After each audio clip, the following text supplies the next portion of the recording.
Now, we got a lot of people that's new to this, but we stay true to this. So we got to make sure the vibe's right. I say, now welcome to 4th and 1. Well, I always got it done. Bring it back by the time. I say, now welcome.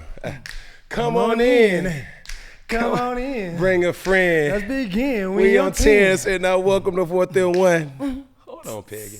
I need the folks to really listen to the words. All right. Really listen. I say, now welcome to 4th and 1. Well, I always got it done. Bringing facts by the time before the rising of the sun.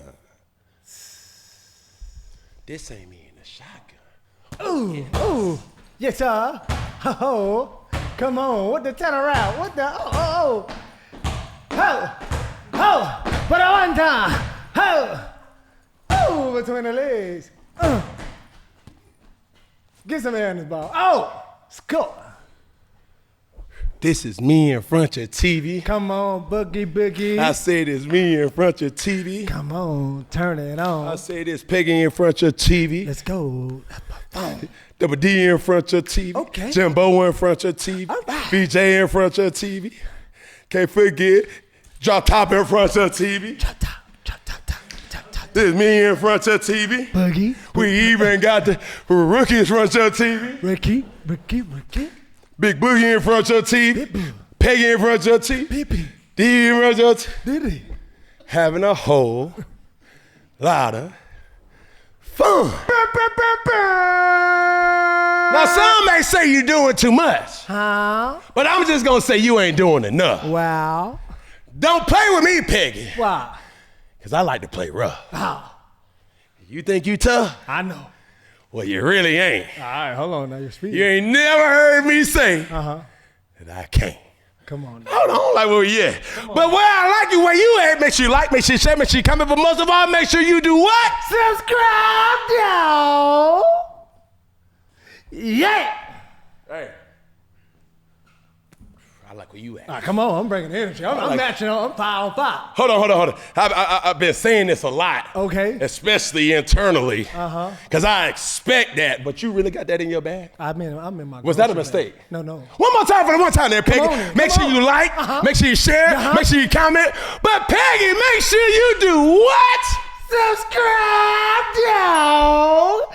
Yeah. Come on. Don't worry about it, Peggy. We in now. Don't worry about it. We in our grocery bag. You're in rare form today. Come on. But I'm going to tell you who always consistent. Oh, he consistent, huh? Persistent. Ooh.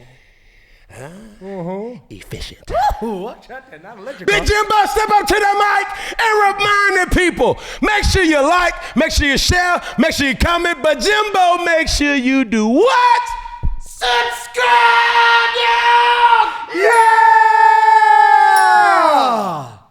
Jimbo slides everything nice. Yeah. Jimbo.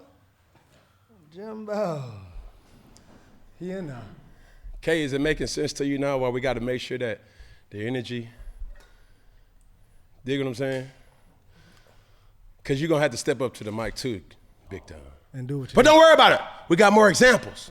Because we're trying to get everybody, and I mean everybody who watches this, good content. And we produce good content for the masses. But we're going to keep that for Funky Friday. VJ, step up to the mic and you remind the people, please, make sure they like, share, comment, but most of all, VJ, make sure they do what? Subscribe, dog. Yeah.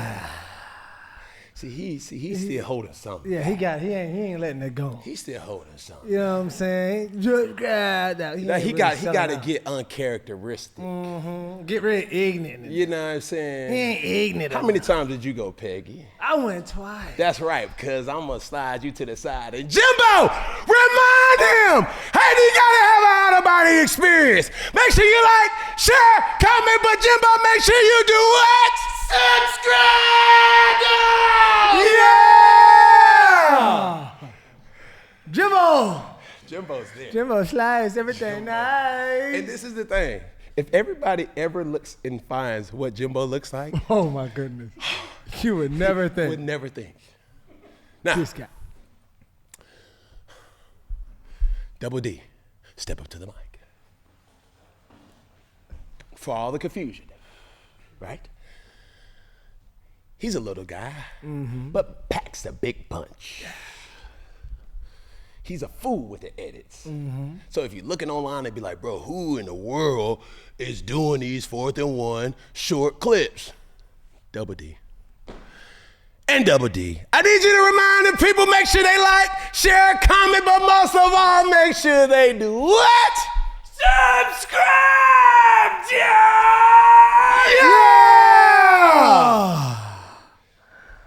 Okay. I think we're ready, Peggy. Yeah, we ready. I think we're ready. I'm sweating a little bit. Yeah. That nervous energy is all out the door. That's it. Got my cigar. Got my espresso. An espresso.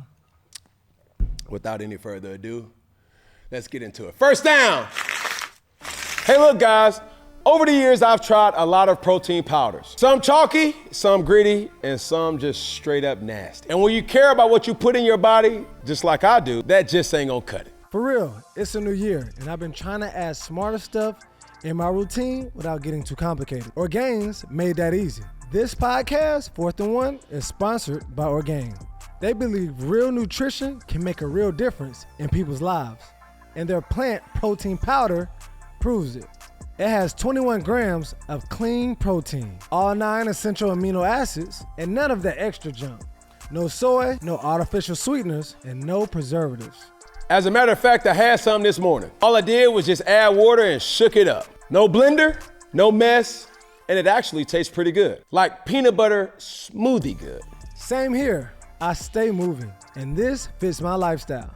It's quick, clean, and keeps me on point no matter where I'm at. And that's why we keep it stocked here in the studio. And it's not just the powder. Orgain has shakes, bars, and all types of stuff for the whole team. What I like most about it is that it fits in my day without disrupting my flow.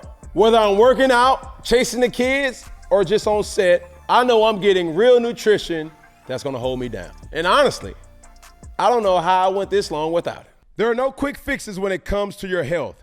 If you want more protein, give Orgain Organic Plant Protein Powder a try. Head to Orgain.com/4th and use code 4th for 30% off your order. That's the best offer you'll find anywhere.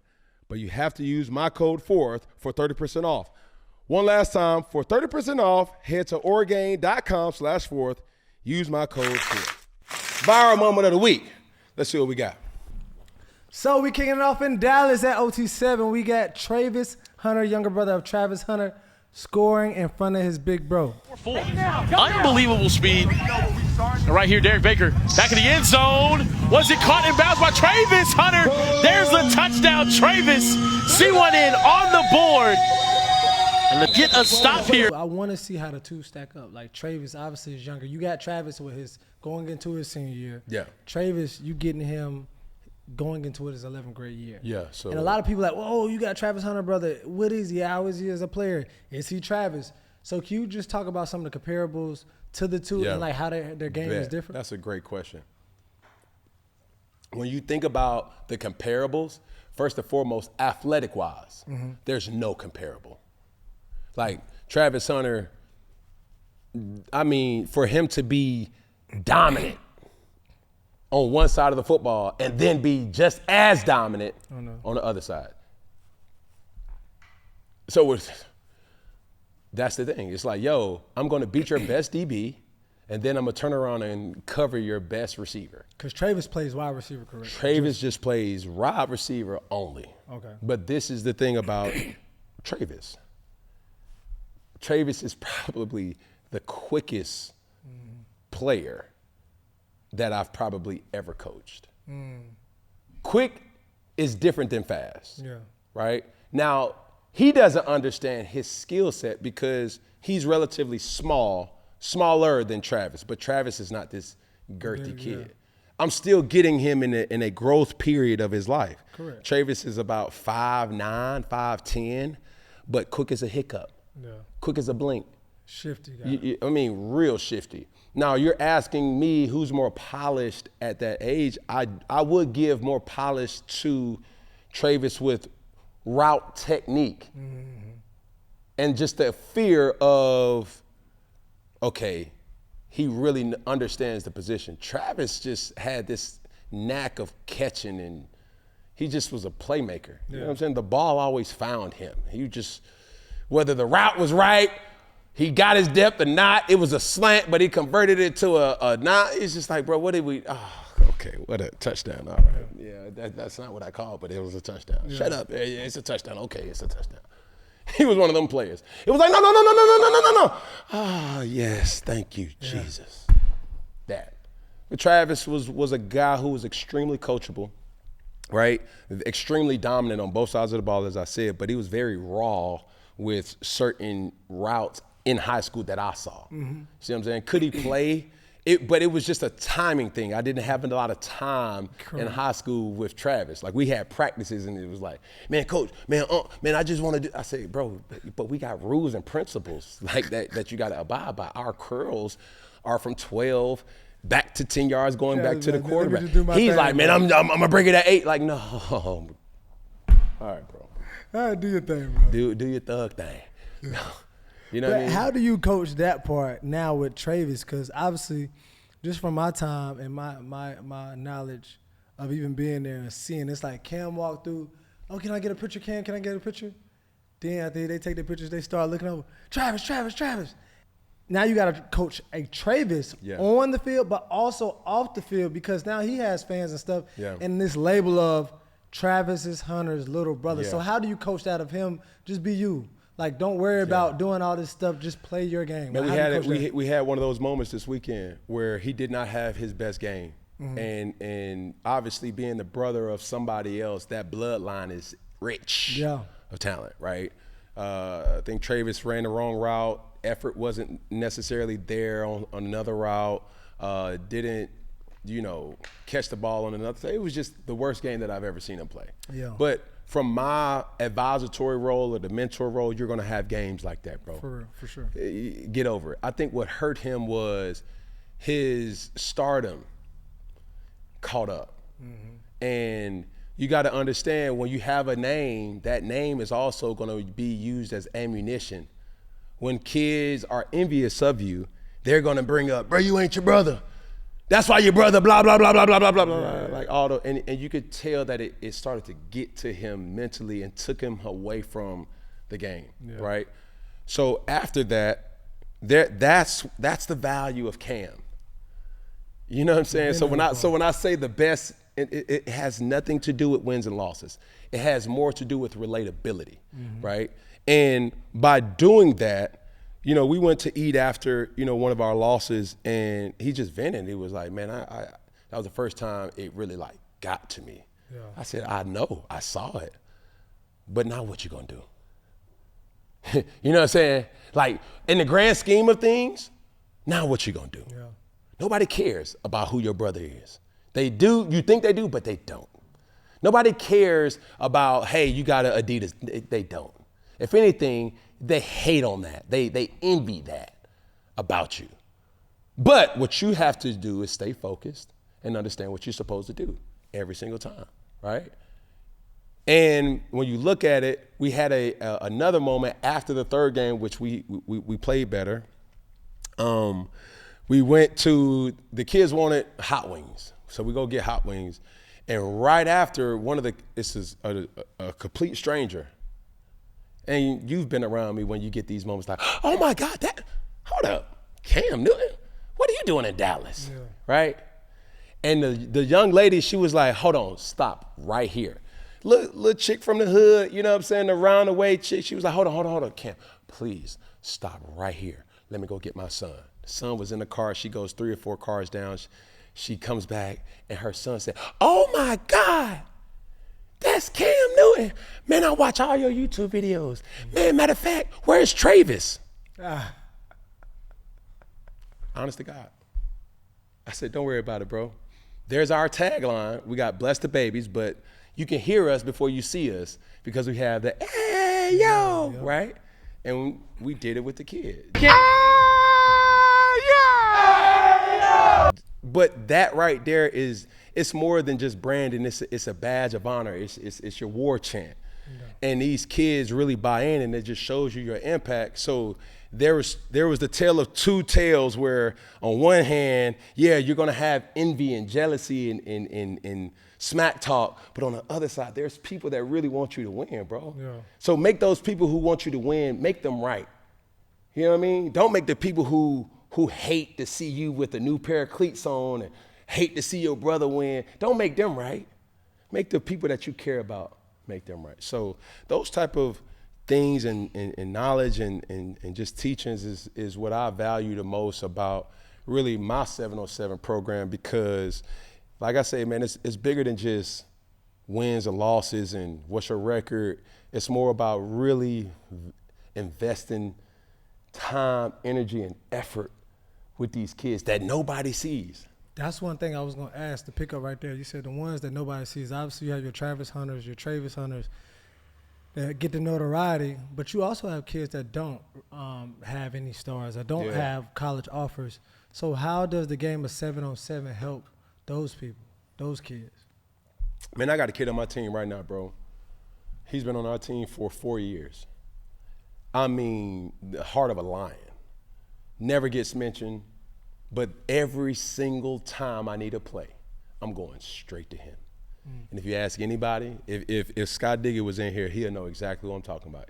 Lorenzo Barber.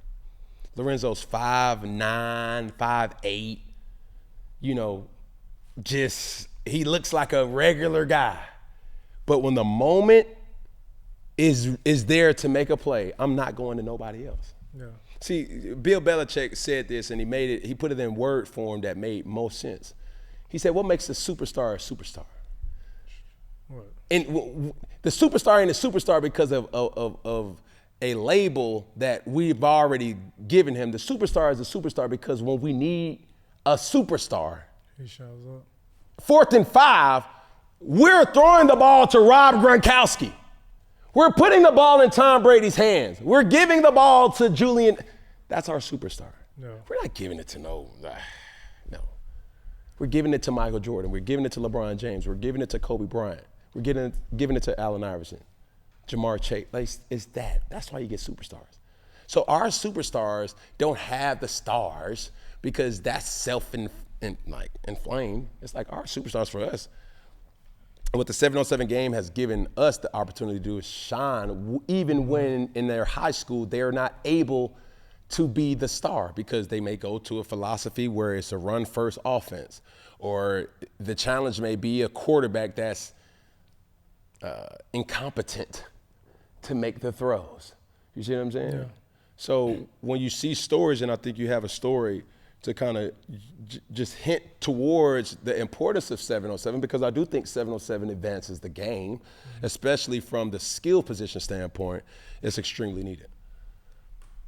When I was in high school, I wasn't playing like at all. I was pretty much designated towards defense. So all my film came from 7-on-7. My dad would just kind of video me wherever I went, Nike camps, Under Armour Rivals camps or whatever. I'm like, you know what? I probably won't have guys showing up to my doorstep, so I got to go knock. I got to go, yeah. I go sell myself. Yeah. I was the same way. So I remember I showed up at Wake's doorstep. They didn't know who I was. A scout gave me a little tour. You went there? Yeah, I knocked on the door. They said, who are you? Like, we don't know who you are. Yeah. And I was like, well, here's my 7-on-7 film. I had literally one-on-ones where I would go to these camps. We'd find the number of the player, find out who he was, who his offers were, and then I would just say, Tyron Johnson has offers from here, here, here, here, and this is me burning him. And that was like my whole highlight reel. I remember we left there, we shook hands. They said they would take a look at my film. Most of the time when someone shows up at the doorstep and they don't know who he is, they say they look at the film, but they don't look at the film. He happened to have 5 extra minutes in his day. He glanced at my film and he could see how polished I was. And so they called me back immediately. I was on my way to Wofford. I said, hey, yo, you need to turn around. He said, hey, you don't have any film and pads. Where is it? I said, I'm not getting any burn. They're not letting me play.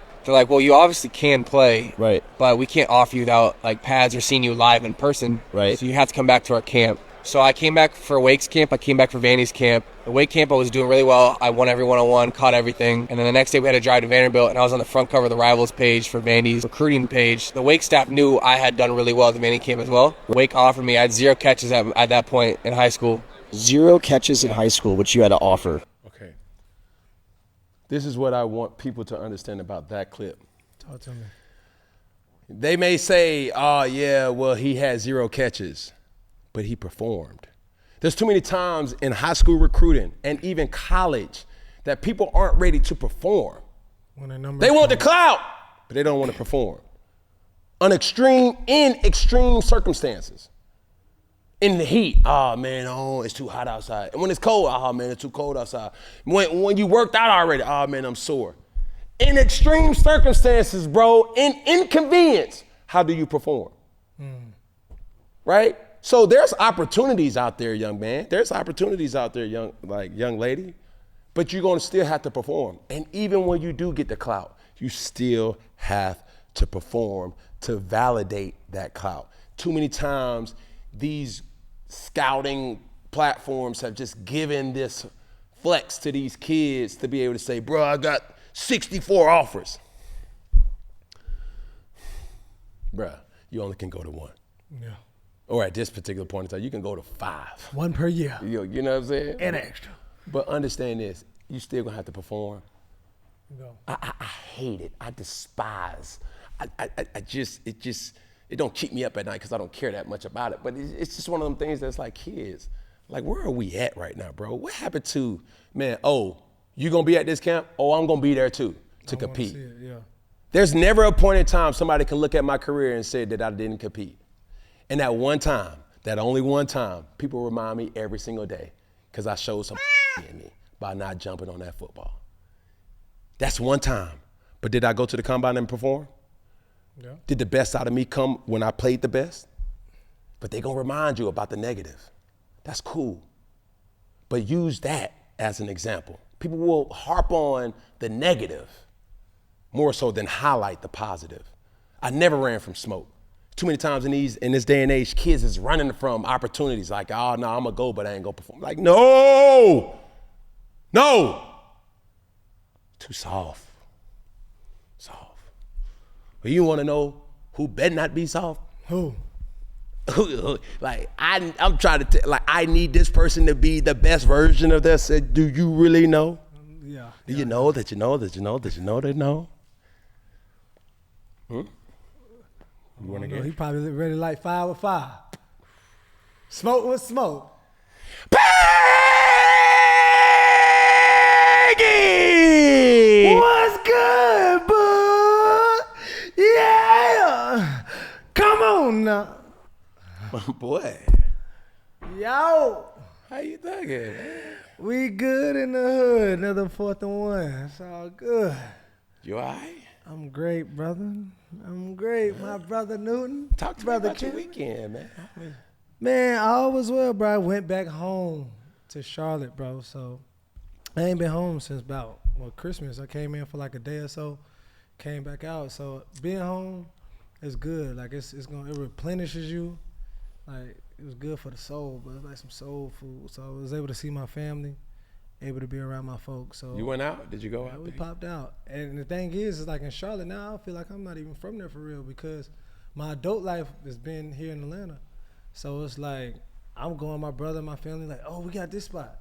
What this spot? And I'm over here asking stuff like, what happened to this club or that club or the Epicenter or whatever? And they like, bro, that ain't, look, this is a whole new spot. So Charlotte is good, it's growing, and there's a lot of different things happening. So Next time you go to Charlotte, tell the good people in the Queen City that I miss them. I love them. Adore them. I seen some Cam Newton jerseys out there. Still? Still, bro. They're still rocking the #1 out there. For real? What does it take to be #1? Two and not a winner. Three nobody remembers. What you got on, Peggy? Are you in breach? I'm going a little Shirts and skins? shirts and halves. Shirts and halves. I don't know, either. Jason Kidd. God, yeah. This is a little retro kid action. No, but one thing I appreciate about that, that's a real vintage. real vintage. I wish I could. I would like, man, I need a plug, bro. It's a champion vintage. I need a plug. Shout out to my people at Beezy's. They done laced me with the I old like Dallas. that. I prefer that type of jersey. You like this one than the Yeah, Stitch? bro, but you know me. I'm gonna hook you up, boo. I'm gonna hook you up. Send me the plug. You know what I'm saying? My people talk to your people. You know what I'm saying? But don't worry about it. I'm going to do it like this. Hey, bro, the steez and the swag and the whole aura of 4th and 1 is jerseys. I need somebody to refer me to somebody that has the jersey plug. And as we know, it has to be in season. Yeah. So if you realize, if you've been a fan of the show, we haven't been wearing no football jerseys because it's not football season. Yeah. Baseball season just started, so. Get a little baseball jersey. You know what I'm saying? But I need a plug, though. Huh? I need somebody to be like, hey, bro, like this is a one-stop shop for all your vintage retro merch. I like the retro. Please, somebody send 4th and 1 from the TikTok page, from Facebook page, from Instagram to even YouTube. Just comment help below. a brother out. Comment below. Drop something. Drop. Fit. So your weekend was good, My man? weekend was good, bro. We missed you in Dallas. Yeah, man. I'll be there on the next go round. You know. But you know, next up, we back in the Queen City. I was just prepping it before April 12, 13 weekend when you come back. You know what I'm saying? I'm sweeping the streets to make sure everything's straight. You a sweet sweeper? Yeah, A street sweeper? Street sweeper. Ain't nothing wrong with that. Yeah, well, if you're asking me how my weekend how was it, bud? Soothing. Soothing. As coaching? No. Bro, I've realized in self-reflection, you know, I'm on this pursuit of bettering myself. I've challenged myself not to curse. I'm still on that. You still on the vibes? But I will be, what if I would have been like, that's April Fool's? That would have been a good one, though. But nah. We knew it, Ken. Ain't no April Fools. I'm sticking to the script. But with this journey of self, you know, improvement, I realized that my world has been extremely noisy. Mm-hmm. You know, I haven't been driving, so, Q has been helping me out with driving me from place to place. So usually when I'm driving, that's kind of like my alone time. But I just recharge when I'm by myself. What people don't know about me is I'm a real introvert. Yeah. I've always been that way. Like when I get around people, that's when like everybody like, oh my God, Cam's here. Like look at his aura, look at his hats, look at his hair, look at his outfits. But that really doesn't speak to the person. Like I really enjoy being by myself. Yeah. And this weekend, I took it upon myself to be by myself, right?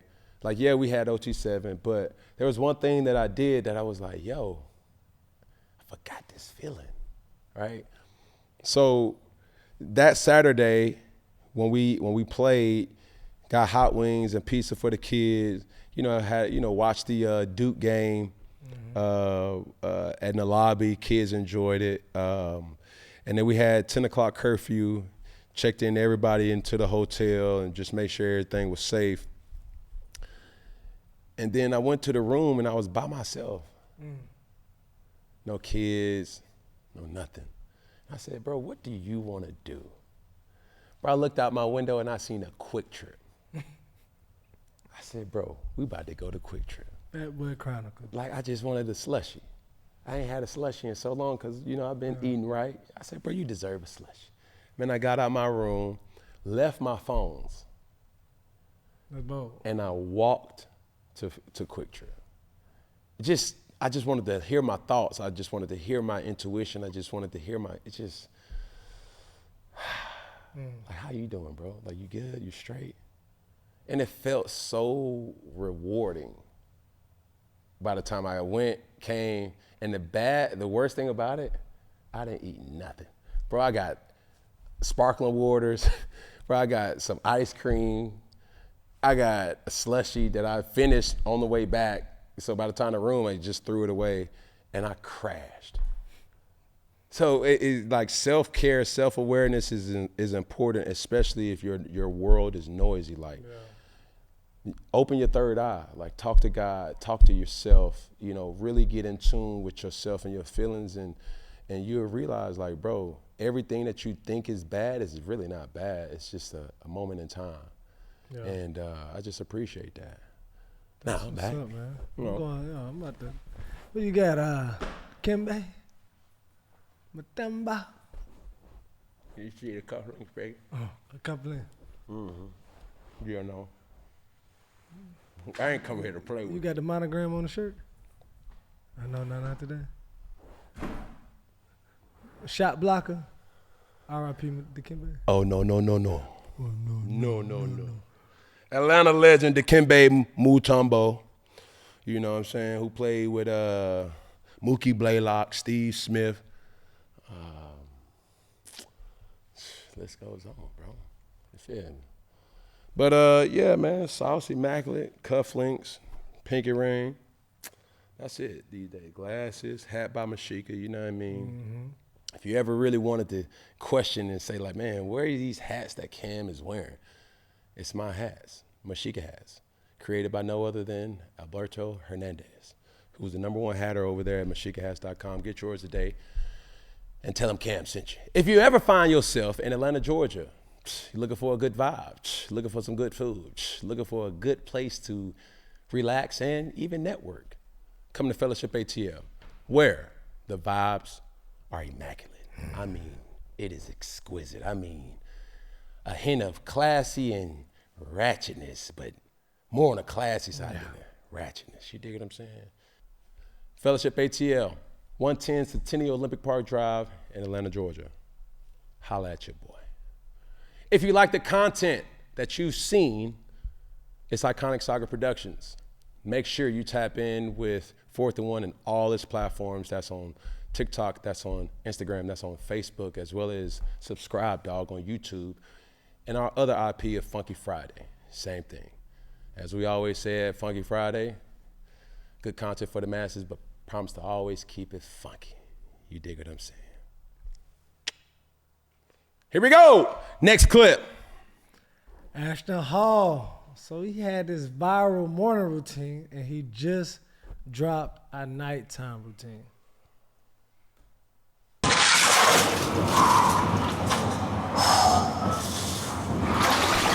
Hey.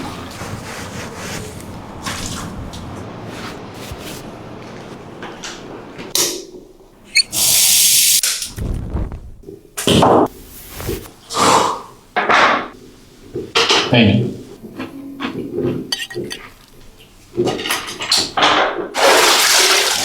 Brother, what do you mean, how do I wake up at 3:50 a.m.? Listen, I go to sleep early because temptation lives late at night. I need you to lock in. Tomorrow, we got to do at least 10,000.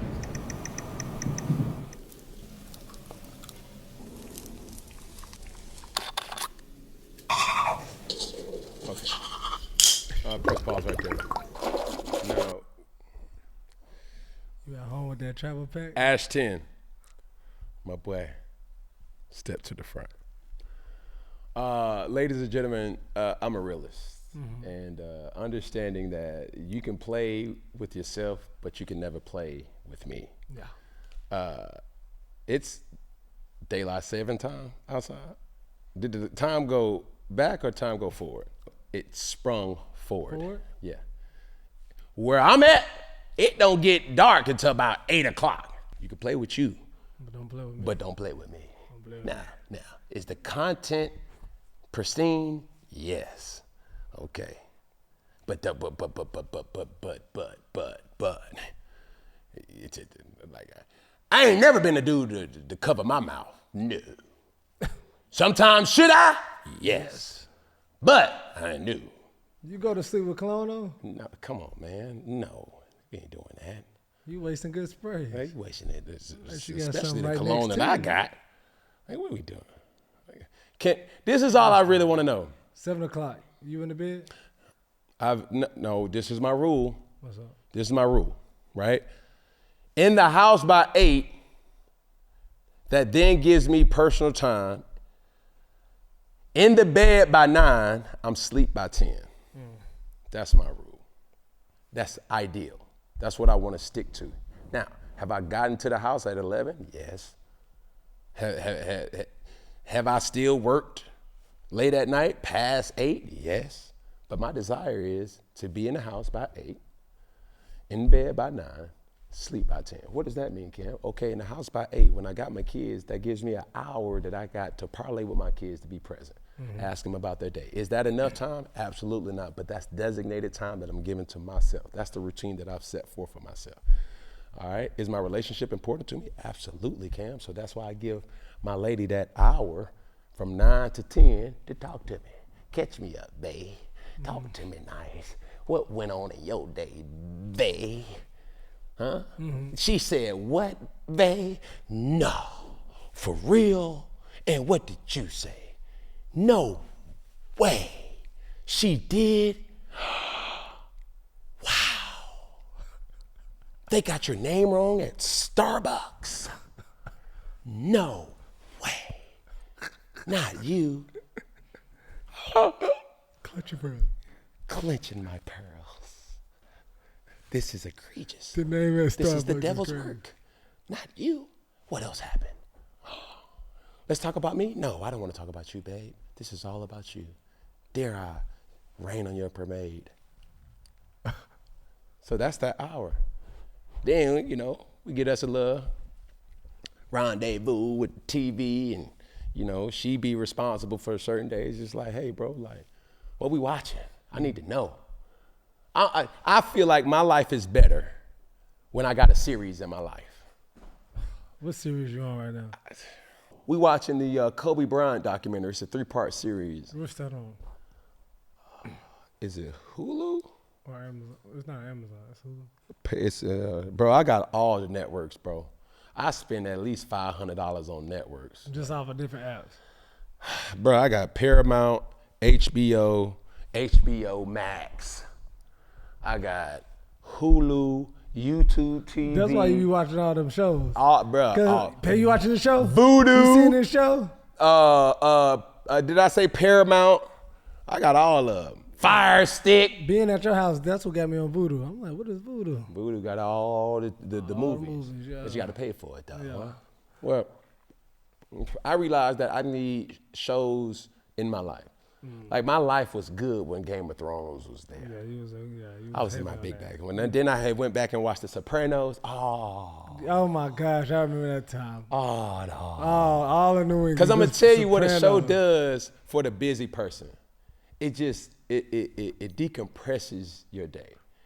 Good food, some vino, and Sopranos. But one thing I would say, when you watching certain shows, I think you start to take on some of the fashion too. I said, I can tell when Ken watching the show.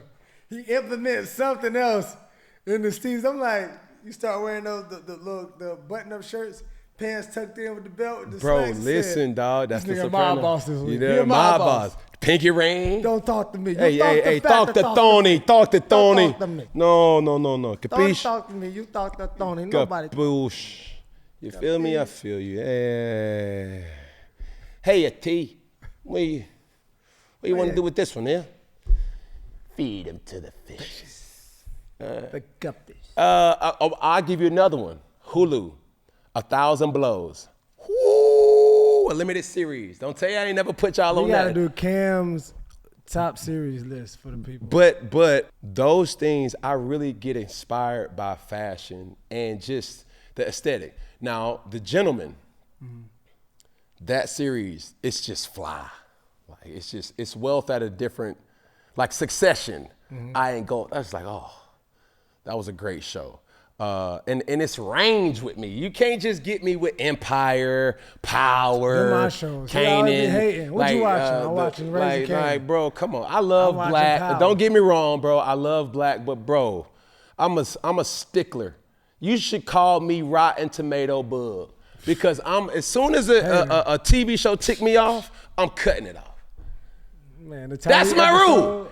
If a TV show tick me off, I'm cutting it off. Don't play with me like that. Don't insult my intelligence like that. That man ain't gonna be dead after one punch to the gut. Don't do that. Don't do that. You're not about to sit up there and try no grown man and say that to that if he a gangster and he ain't gonna shoot you. Or how all of a sudden you the main character, you shoot somebody, they die. Somebody shoot you, you don't die. Man, stop playing with me. Get out of here. Here we go, next clip. They getting to the bag. Deion is staying at Colorado for the long haul, all right? I like that. So 5-year, $54 million extension that runs through 2029. And now he is the highest paid football coach in the Big 12 and amongst the top 10 of highest paid in all college coaches. All right, so Deion, the thing is, if Deion Sanders accepts another coaching job before the end of the contract, his buyout starts at $12 million, and then it goes down, all right, throughout the years. So they set it up like that. Obviously, they put that clause in there. But do you think with this contract, is Deion really there for the long haul, or is Colorado still a stepping stone? It's business. Yeah, that's facts. You got to understand that. First and foremost, this is business. If Deion asks himself this question, hey, what's good for business for me? It may not be what's best for business for Colorado. I got my vested interest in this. And if it ain't good business for me, then I ain't gonna stay. Because do I think he gonna stay there? This is shocking because I didn't think he was gonna be here this year. Yeah, after his son. Like real talk. But I think the greatness of Deion Sanders as a coach will now come to fruition even more because he doesn't have any vested interest to hold back on his coaching ability. Do you think he does better? Does he shine, or does it like diminish without Shador at the helm? No. I think they won a national championship without his sons there. Why so? I think because contrary to what you may think, you do have this emotion attached, and people are aware that that's still your son. Yeah. And I'm not saying, I remember asking Warren Sapp, right? I asked Warren, I was like, yo, is Deion really coaching his kids? He said, oh, no. Prime, no, he the truth. He will kick his son out the meter. I said, oh, he would? I said, yeah, he don't fool around like that. I needed to hear that. And I think other people needed to hear that too, because I was just under thinking it's like, yo, whatever.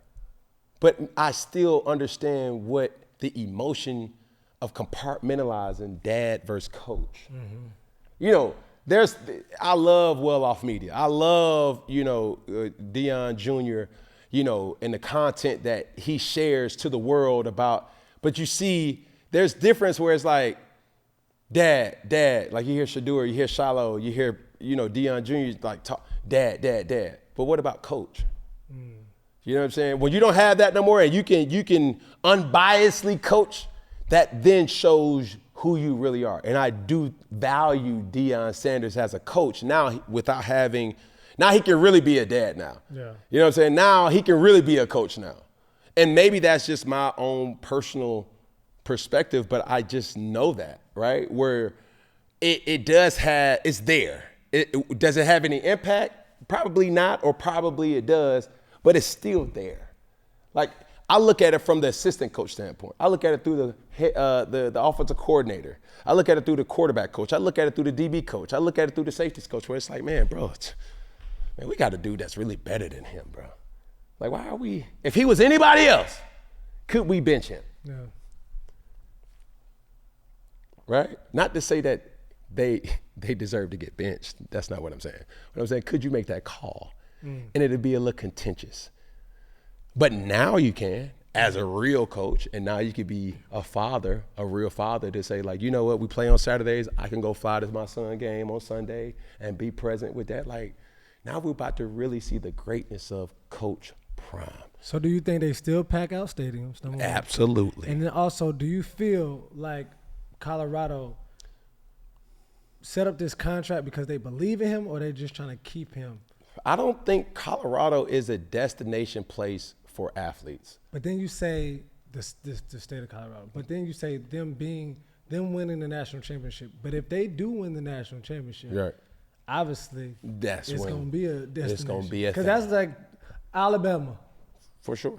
That is definitely not. But the money behind an Alabama. But they had to start the winning. But it was already a legacy before Saban. Somebody had to do it. You see what I'm saying? Like, Bear Bryant was a coach that set the tone way before any of us was even thought of, and they was winning national championships at the national championship. So can Deion be Bear Bryant? He already is Bear Bryant. Without winning? Listen to me. Are we talking about resume or impact? Let's talk about both. Because obviously we know the last statement, productivity versus persona. I know the persona might be Bear Bryant-esque, but do you think he will be able to get the wins? Man, let me tell you something, bro. Let me just cut to the chase. In this day and age right now, Deion Sanders, Coach Deion Sanders is Bear Bryant. His impact is definitely felt more than any other coach. But can he win, though? He hasn't won the big one yet. It's only a test of time, though. You're asking me a question and I'm answering But I'm just saying from this, just playing devil's advocate. Okay. Jackson State. Yes. Won the conference, went undefeated, lost the big game. Okay. All right. But that's Hold on. Okay, then you go to Colorado. Yep. You bring in your Travis Hunter. You bring. I got baggage in this Louis, and I'm bringing in all of these people. Yep. We didn't even get to a bowl game. Yep. Last year. So that's what I'm saying. It's like, yes, the persona. We want to see you. You want to do it. Yep. But are you doing what you say you're gonna do? That's the question. And that's one thing when you say Bear Bryant, Saban, the best coaches, yeah, the persona is one thing, but I'm proving to you that it is undeniable that I am the best coach, player, XYZ, because the numbers back it up. Okay. And that's what he did on the field, but as a coach, has he done that? Yep. No, he hasn't yet, but this is what I'm trying to tell you. Persona, performance, but a P word in between that is process. Okay. You got to trust the process. Everywhere that Coach Prime has been, have they won? Has he made that program better? Program, he has. And it's only a matter of time. See what I'm saying? Yeah. And when I see the destination of Colorado, there was never a person that bring more relevance to Colorado University more than Deion Sanders. That's real. So let's stop the cap. I'm going to give this person the flowers that he deserves because he deserves them. He is this day and age of Bear Bryant. Minus the wins. The wins are going to come. Okay. I believe that much into Coach Prime because everywhere that he's been, he's won.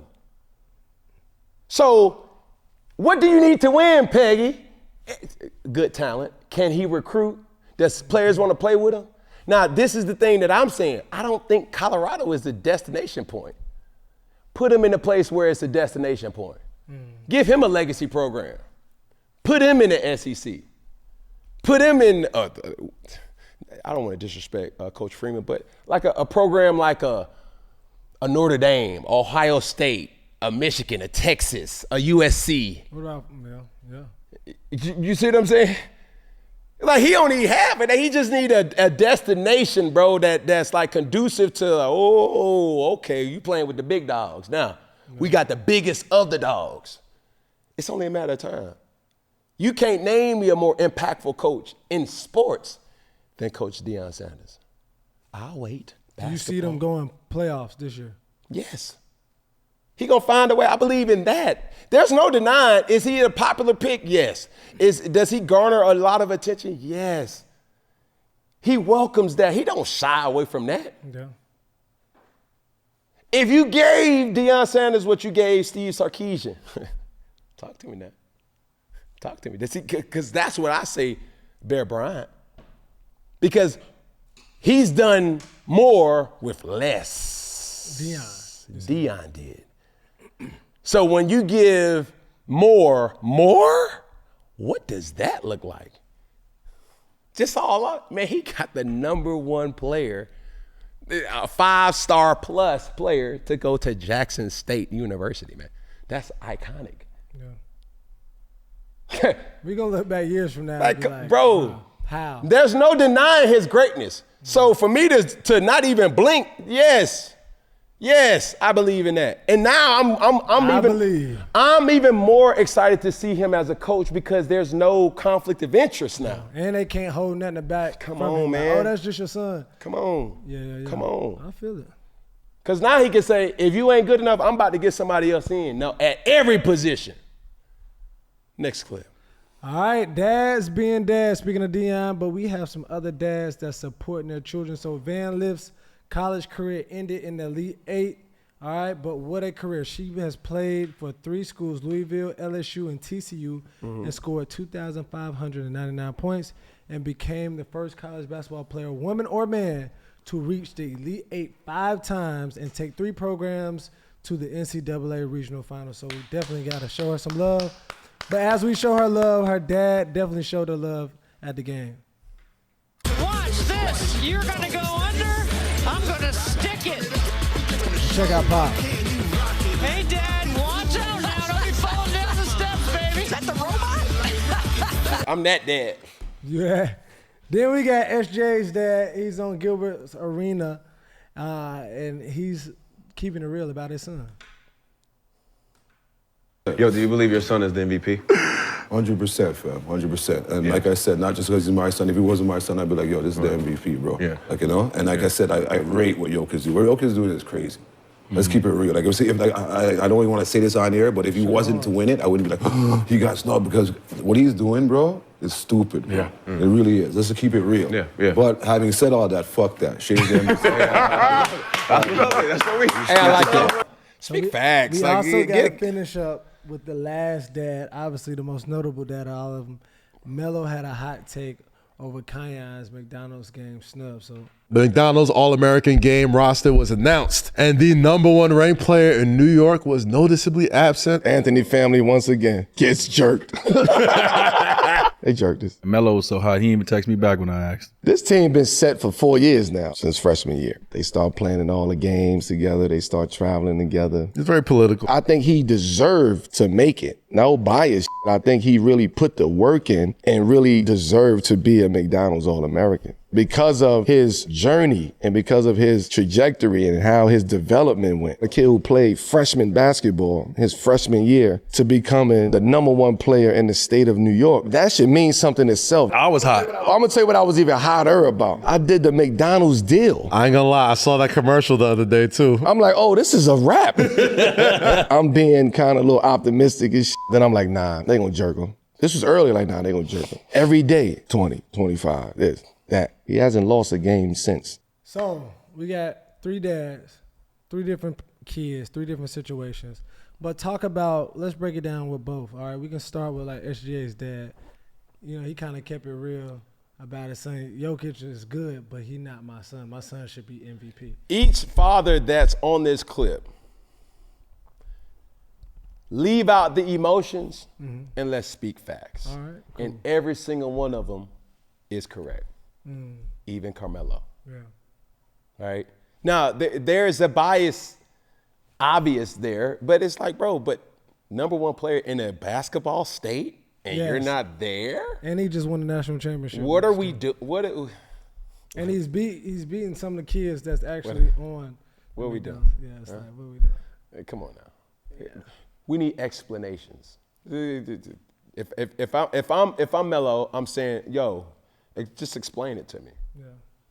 And I think his ranking, even when you say, and obviously, you know, it's a hot topic now, but Bronny, McDonald's All-American, I don't think he's not better than Cayenne at this age. Yeah. And was not ranked #1 in the state.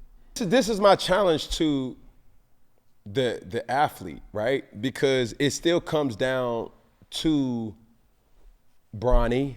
It comes down to Shador. It comes down to Cayenne, right? It comes down to D-Wade. Bro, you still got to perform. Yeah. Like, use this as fuel. That's what Melo ended up saying. Like, bro, use this, man. Everybody gets it from this point forward, bro. Like, I'm not sparing nobody. Yeah. That's what I want to see. You know what I'm saying? Because even when my sons gets of age, it's that, bro. I'm not, bro. Stop being homeboys with these kids. So when I had that clip go viral of when I said to my all-star team, it's like, bro, when you come out on this field, you don't have no homeboys.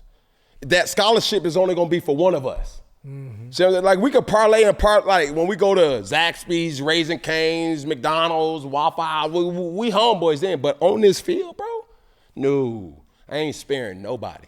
And if you ain't ready to match my energy, bro, don't be like, bro, you going to, like, nah, bro, you doing too, nah, bro, I'm not that dude, bro, because I'm going to set the tone early and often. I'm going to have the mama jokes equipped from the first joke. That's how I'm coming. See what I'm saying? Too many times we need reasons to be ticked off. Now I get off the bus ticked off. I need you to get off the bus ticked off. Because if that, I want to remove all doubt. So this is a perfect example to make my point correct. It's like, bro, like y'all homeboys and you taking it light. And bro, get 30 every game. Get 40 every game. Impose your will. I tell my son this all the time. We don't train to be great. We train to be dominant.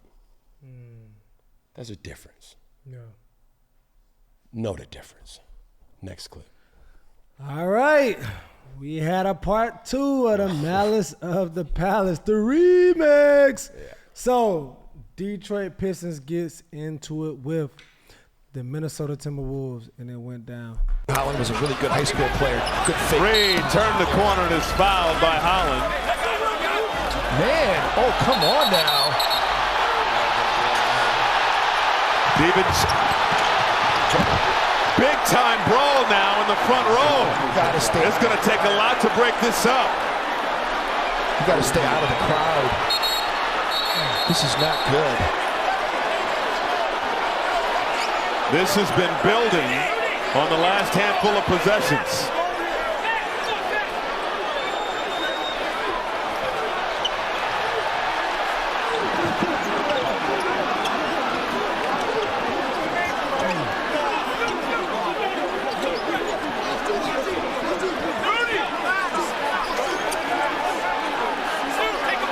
Nas Reed had taken exception to Holland and was wagging a finger in his face.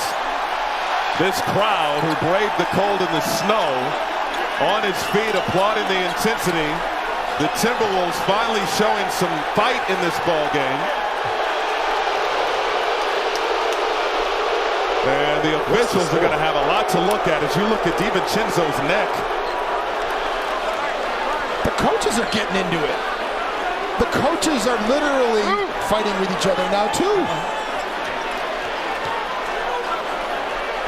J.B. Bickerstaff getting into it with Pablo Prigioni. I mean, this is ridiculous. And they're both wearing black, so you can't tell who is who. I don't think I've ever seen that before, Michael. I don't think I've ever seen a big melee like It's a bunch of titty bumping. There's a lot of pushing It's point. a bunch of pushing and pointing. Like, man, where's the rage? Ain't no jersey strap. It's a bunch of pushing and pointing. Ain't no beer being thrown. Man, no we bloody want nose. Pushing and pointing. We want to see punching. If it ain't punching, this ain't no malice. This ain't malice. There's a lot of This shoulder is a shoulder. mockery. This ain't no malice. Man, so even from that, man, they done got some suspensions. Isaiah Stewart. LePETTY got 1 game. Ron Holland got 1 game. Everybody else got 1 game. Nas Reed, Marcus Caesar got 1 game as well. So, Cam, like even with the state of this, because obviously they was saying some people have different thoughts of it. They was like, well, this is kind of good for the NBA because now people are going to watch it. You know, people are going to chime in. It's going to raise some type of viewership, but they wasn't going for it. So what's your thoughts on it? Like, obviously it ain't really like a scuffle, but does it drive ratings? Rivalry? Does this rivalry now? Is this a rivalry? No, it's not. Like, this ain't it. Nah. This ain't it. This ain't Steve and Jack. This ain't Meta World Peace. Nah, they over there pushing peace. You know what I'm saying? This ain't that. They ain't going into row 6. They ain't doing that. That ain't. You know what I'm saying? The D ain't coming out. That's right. Like this is in Minnesota. Yeah, you think if it was in Detroit, it would have got a little different? I would like to see that. So we got to talk about different points. If you are one of the people that's sitting on the side and a fight comes on you, like as an onlooker, like as a fan. Stop. Go to one of the cities that you clench your purse in, man. If this happened in Miami, I want to see that. If this happened in Atlanta, I want to see that. It happened in Detroit. You know what Detroit is about. Yeah. If this even happened in the Garden, I want to see that. Oh, yeah. If this happens in LA, I want to see that. If this happens in Houston, I want to see that. this happened in Minnesota, man. Mm-hmm. Like if it happens in Utah, Utah. But what do you? So obviously you set courtside for it. Cam Newton, not just you as an onlooker. If a fight comes your way, people. I'm getting out of the way.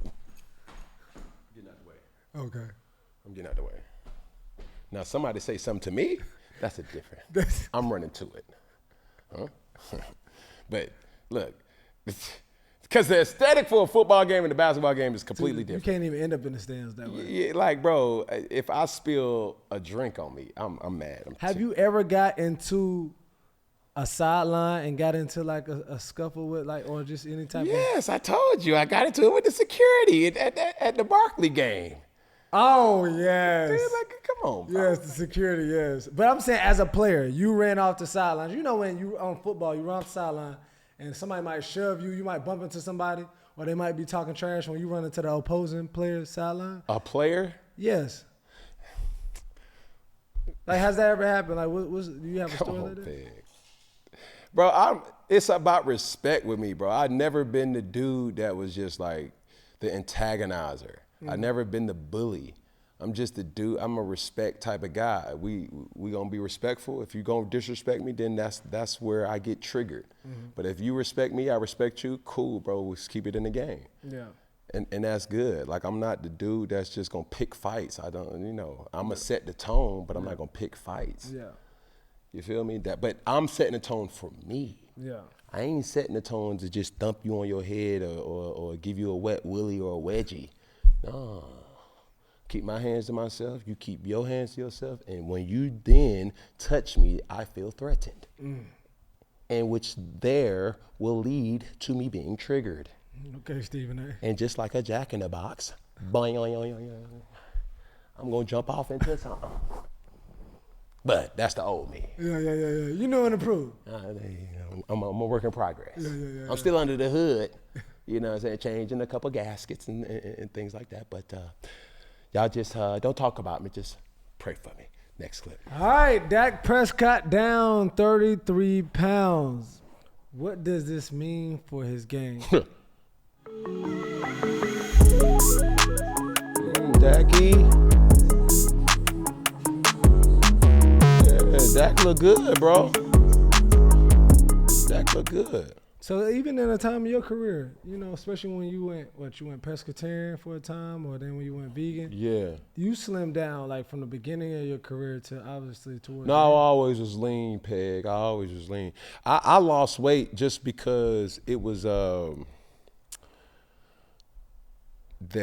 impact of how I played. Elaborate on that. Like that impact of who and how you need to be to warrant the toll of what the game presents to you. So you had to be. I had to be in shape. I had to be in shape. Like girthy, yeah, but you still got to be in shape. Yeah.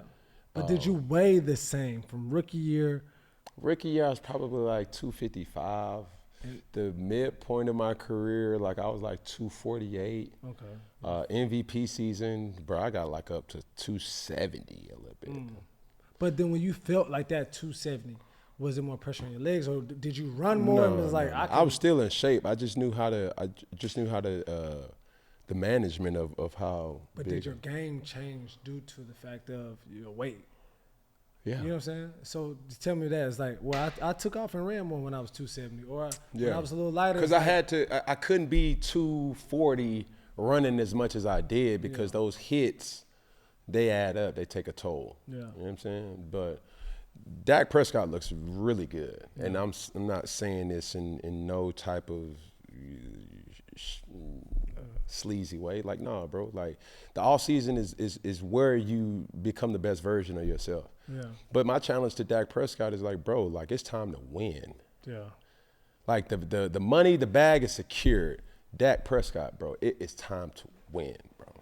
Like, we're gonna look back and say, is Dak the next coming of Kirk Cousins? Yeah. How long do you think he have in Dallas? Because obviously he signed this big contract, but it's like people don't make their contracts all the time. So man, listen, bro. Dak, it's time to win. You have all the pieces.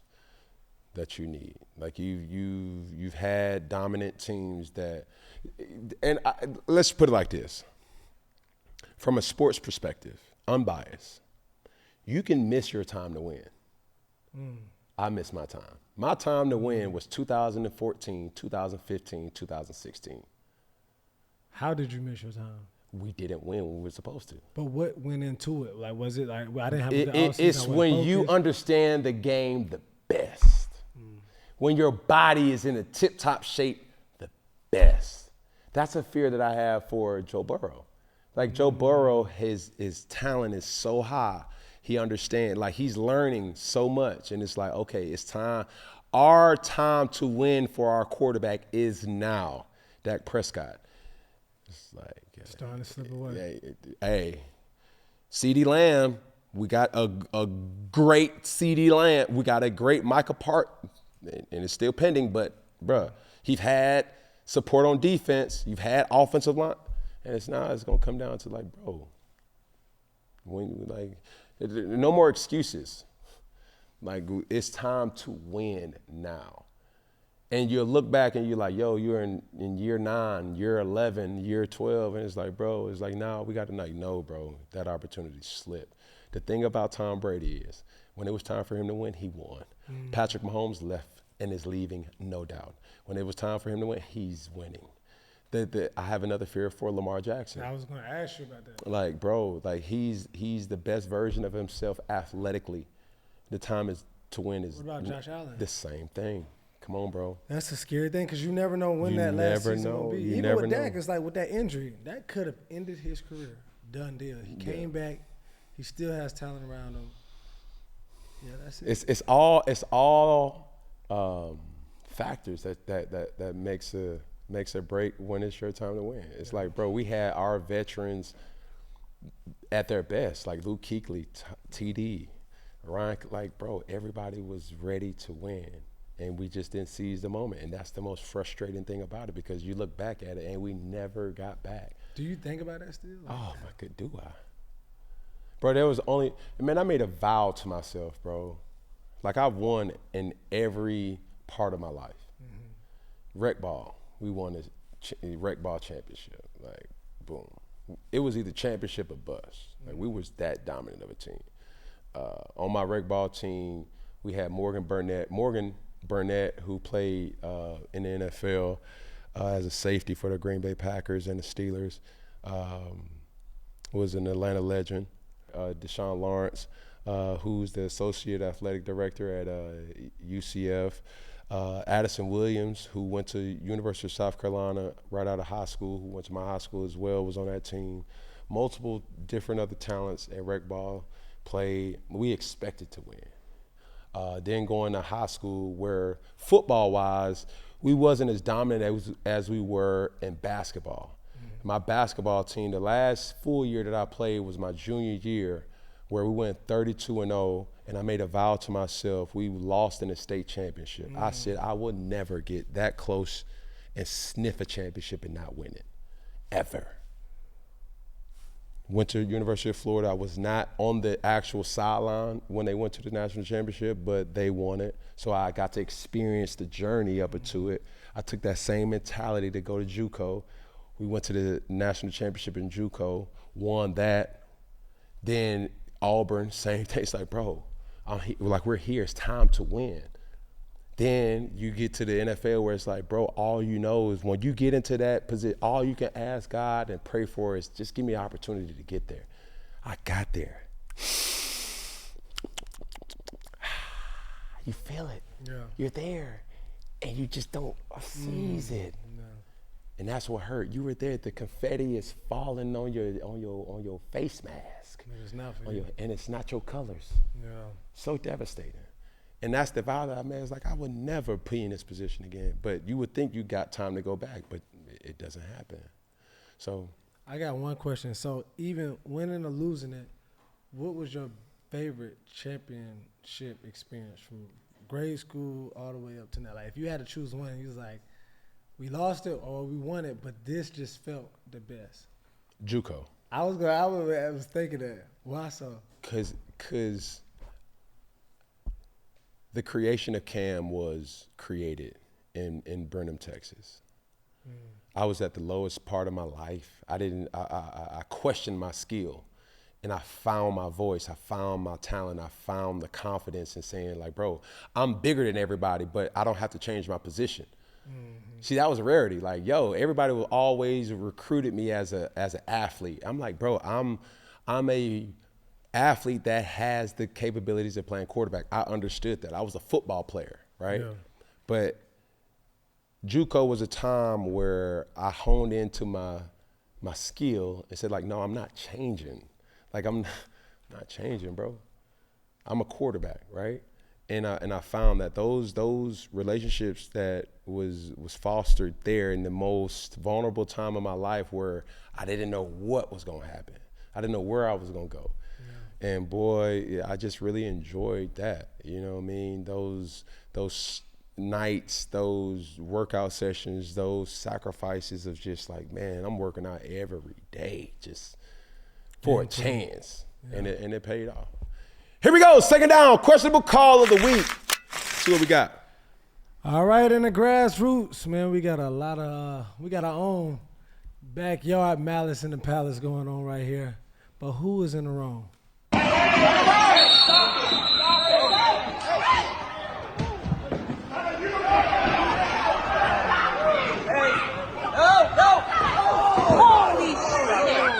So, one more time, Peggy. One more time, because I gotta see.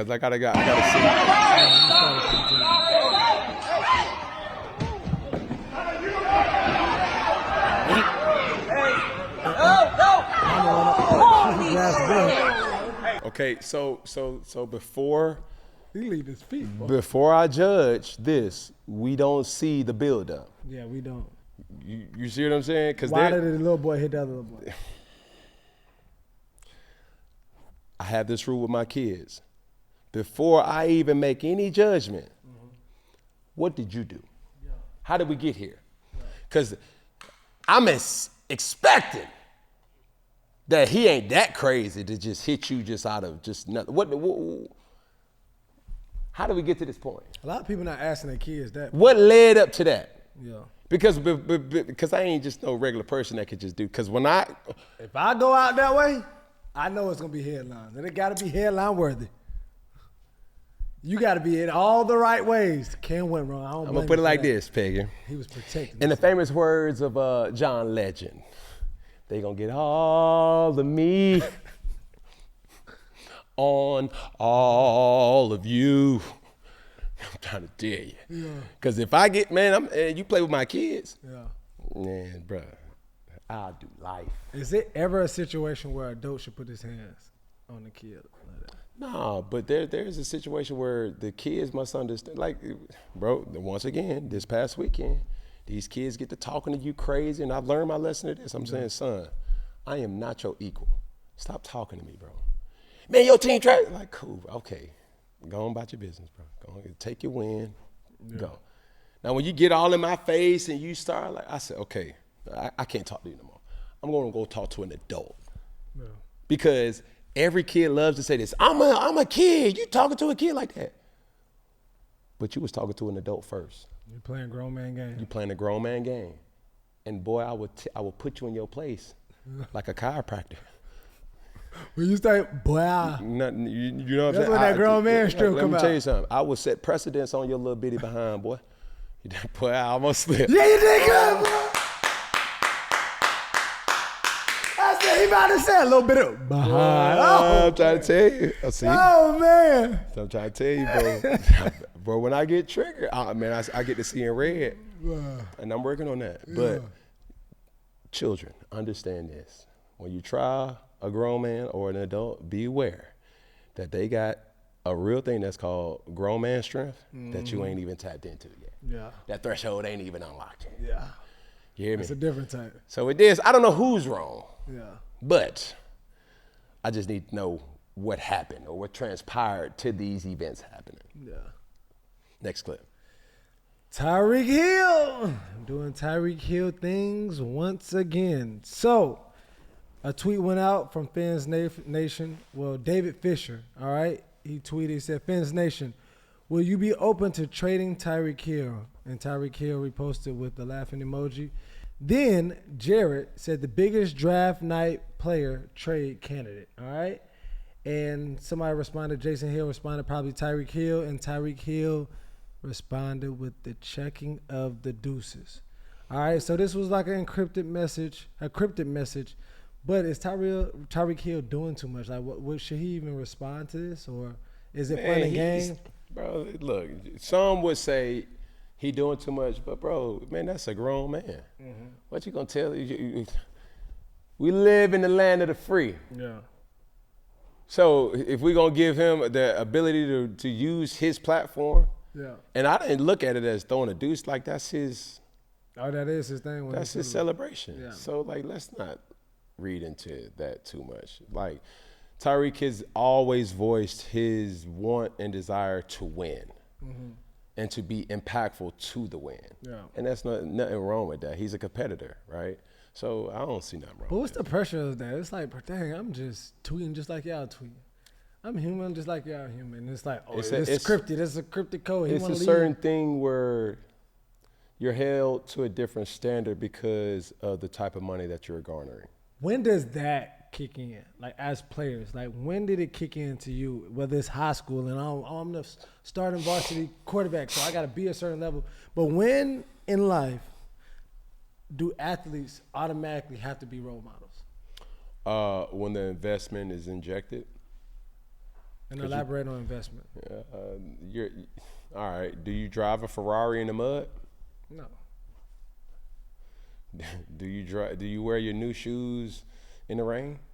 Your mama gonna whoop your butt. You dig what I'm saying? So we hold value to valuable things, and we hold them to a standard, right? Mm-hmm. So Tyreek is making a lot of money, so therefore he needs to act accordingly to the value that's expected of him. But then you also have this. It's like, Cam, you in high school. Mm-hmm. Did people or coaches say, Cam, you got to act a certain type of way because you were the starting quarterback? Or even in college? Yeah, yes and no. But you know, it's changed. It got realer when you... It got realer when social media came out. Yeah. It got realer when people, you ain't able to hide. You were to hear it. Bro, so-and-so was drunk last night. He was? Yeah. Man, I've been hearing this, bro. He been drunk. But now to see it? Yeah.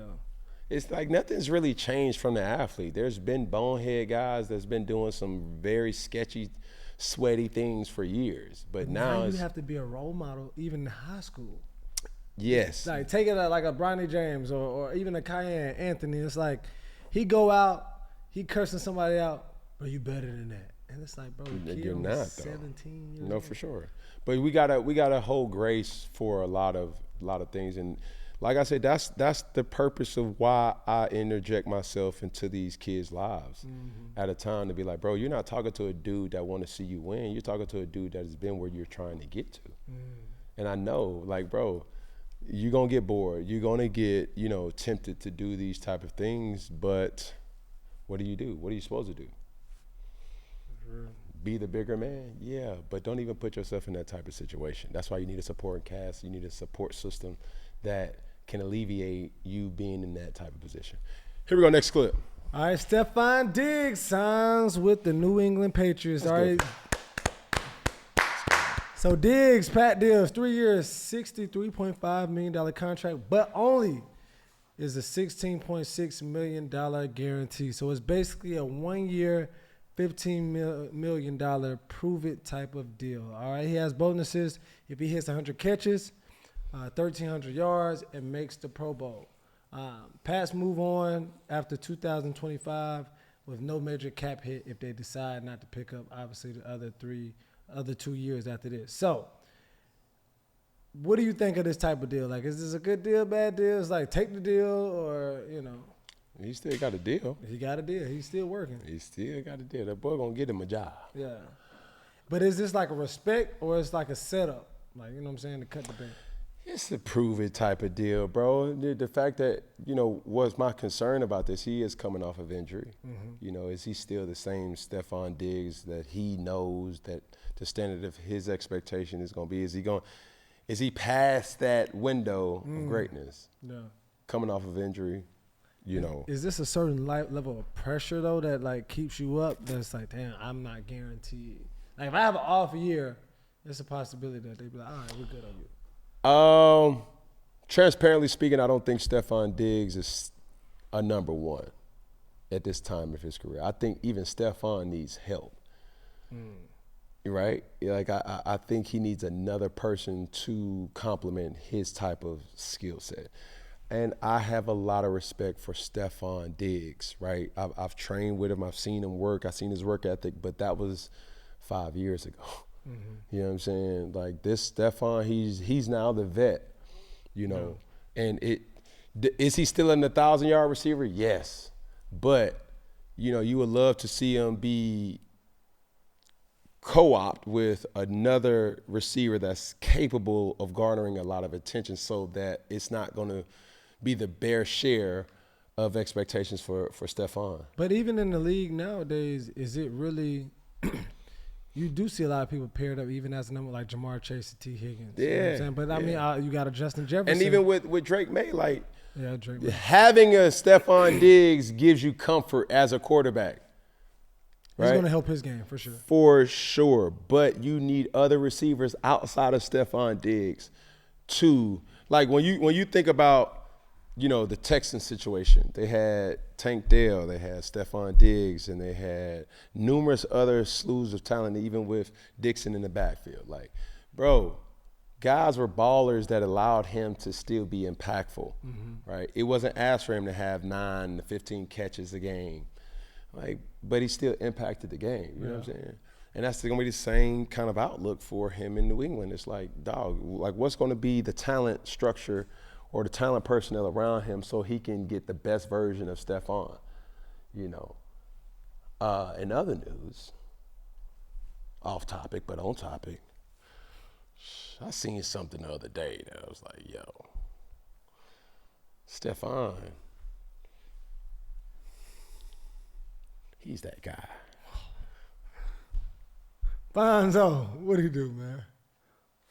Tip my hat. If these two dudes ever come up in a female's discussion, you just got to tip your hat. You know, you remember that old Yankees commercial with Derek Jeter? Derek Jeter, yeah. Where you just tip your hat. I have to tip my hat to Stefon Diggs, City Boy. City Boy representative. James Harden. Oh, yeah, Harden. Them two? He's silent assassin. They both silent assassins, too. It's one of them. Got him. Thanks. Where they shoot me from? Bruh. Gotcha. Yeah. Where they coming? They on Pokemon. Man, Gotta catch them all. They I'm definitely. trying to tell you, They boy. definitely. Because when you look at his fleet, Crazy work. it is aggressive. It's full court press. I mean. And boy, and it's rich. You get to seeing that he talked there. He got Damn. That one too. from player to player. Hey. Stefon, my boy. Tip it. Go ahead. James Harden. It's one of those things, bro. Please stay away. Get some of that off for the summertime. Please.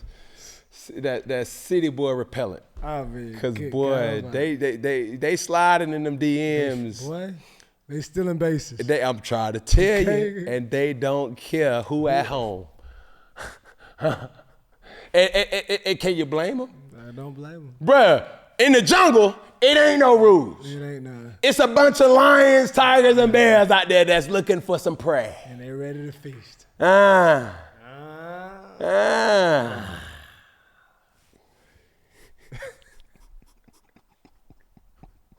These two fingers right here, Stefon, James Harden. Next clip, bro. Man, Cam, you talk about this transfer portal. This is oh. crazy. The transfer portal Fifth school, 6 years, TJ Finley college journey. All right, LSU, 2020, started 5 games as a true freshman. Auburn, 2021, 2022, served mostly as a backup with a few starts across 2 seasons before entering the transfer portal. Texas State, 2023, had a breakout year, throwing for over 3,400 yards and leading the program to his first ever bowl win. Don't even know why he left there. Western Kentucky, 2024, brief stint, started 3 games before hitting the transfer portal, and now he's at Tulane, transferred for his final year eligibility, currently with the Green Waves. All right, so Camp, in college football with the transfer portal, is this the new normal? Unfortunately, yes, but I have 2 questions. What's up? Number 1, what school do you claim? I mean, I went to... No, like, for real, like, Right. when you, if we go down the list of, you know, the people who are watching this live right now, and even the people that's watching it, like, the badge of honor is like, yo, I went to blah, blah, blah. And I'm the person like, Cam, you only went to You Auburn did for 1 year. You did the Florida, Blinn, Auburn. But the impact, though, it's no denying. But you was like one of the, that's like transfer portal type. That's goals to transfer and to do what happened. Every place you went was the national championship. But then this is it. What was the pro obviously came out, but what's the con of that though? The con is on now, the field or off the field. How old is TJ Finley? Let me see. Okay, now you don't even have to look, because the con is that's not how life is, bro. You just can't quit jobs and quit jobs and quit jobs and quit jobs, and like that's the con in that. As athletes, you don't just get to quit when things get tough or inconvenience comes your way. You got to stick it out. You got to work through it. And the mental toughness of this generation is now been at question more than ever. And I'm not saying that the circumstance didn't warrant him leaving these different places for better opportunity. Yeah, but at the same time, it's like, bro, this ain't real life. This ain't, you can't do this in the NFL. That's fact. I mean, you can get traded a bunch of times. You get traded, but that's not on your terms. Yeah. You can't do this in corporate America. But people do get advances. But I'm asking you this though. But I guess my point is this, bro. It's like, why are you leaving? That's why you can't change.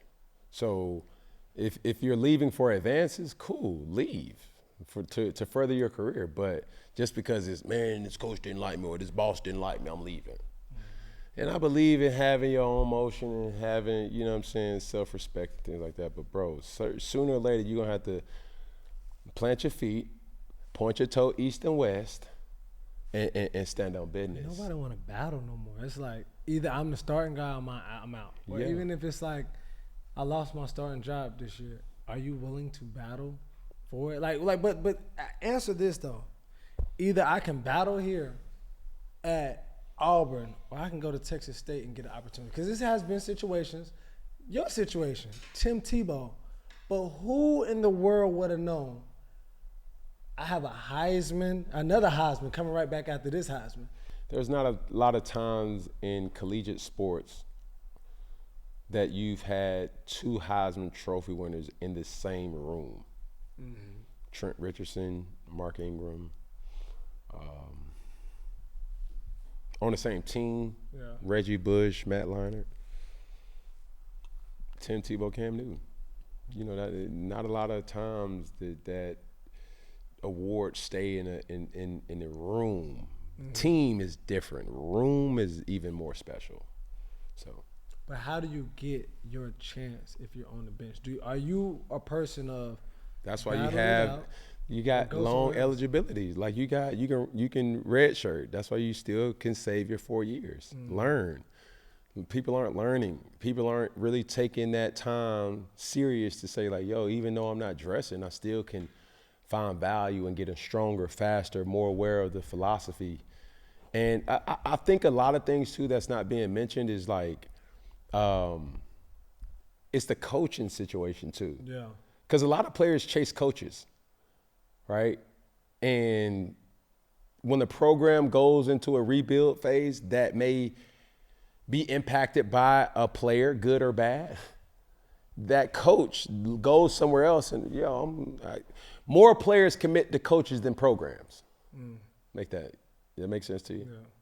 Like, I'm committed to the coach by way of the program, but not committed to the program by way of the coach. So if you didn't have to go, say transfer portal was active when you was playing, just how it is, you can go anywhere, play just like that. Would you have went to JUCO, or would you just been like, man, I'm going somewhere else? If I don't like it, I'm going somewhere else? The times have changed. I had to go to JUCO. Because that was the only way you had to sit out. That was the only way to clear my NCAA, eligibility. It's just you got to go to JUCO. Or the coach could clear you to go to another school, but you still would have had to sit out a year. SEC to SEC back then was 2 years. I said, I'm not wasting that much time, bro. I got to play now. And that's what happened. Here we go, next clip. But also, too, just to change things over, let's check out Auburn's veteran squad. All right, so transfer portal is not only affecting football, but it's affecting basketball. Denver Jones played 2 years at FIU before transferring to Auburn. Miles Kelly, 3 years at Georgia Tech before transferring to Auburn. Chad Baker Mazzara transferred from San Diego State to Northwestern Florida State.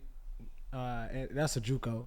He went from JUCO to Auburn. And then Johnny Broom, 2 years at Johnny B. Yeah, Morehead State, transferred to Auburn in 2022. And Dylan Cardwell, fifth-year senior, only player committed to Auburn out of high school in the starting five. So this is the only person they have. So 4 out of 5 people didn't even start there. They transferred in. This is the unfortunate truth about and they balling now. The transfer portal is like, bro, we're going to see the teams with the biggest bag really reap the benefits of the NIL. There's like the Cinderella story is deceased. Cinderella's dead, bro. Because the talent at those Cinderella teams are now moving upward and onward to better opportunities. The same type of mentality that the coaches have done. Coaches use Jackson State as a stepping stool. Yeah. What was my man last week? Who, Norfolk State to like school, yeah. Those. And McNeese. Same thing. Yeah. It's like that's been the coach's algorithm. Now you give the ability for players to do that. Now you hate the players. I don't hate it through that standpoint. I just hate it that the mentality of why you're leaving. Like, some players are in great situations and their stock is going to keep growing, but you're chasing the bag. Because if your stock keeps going, now you get drafted, now that bag is as big as it's ever going to get.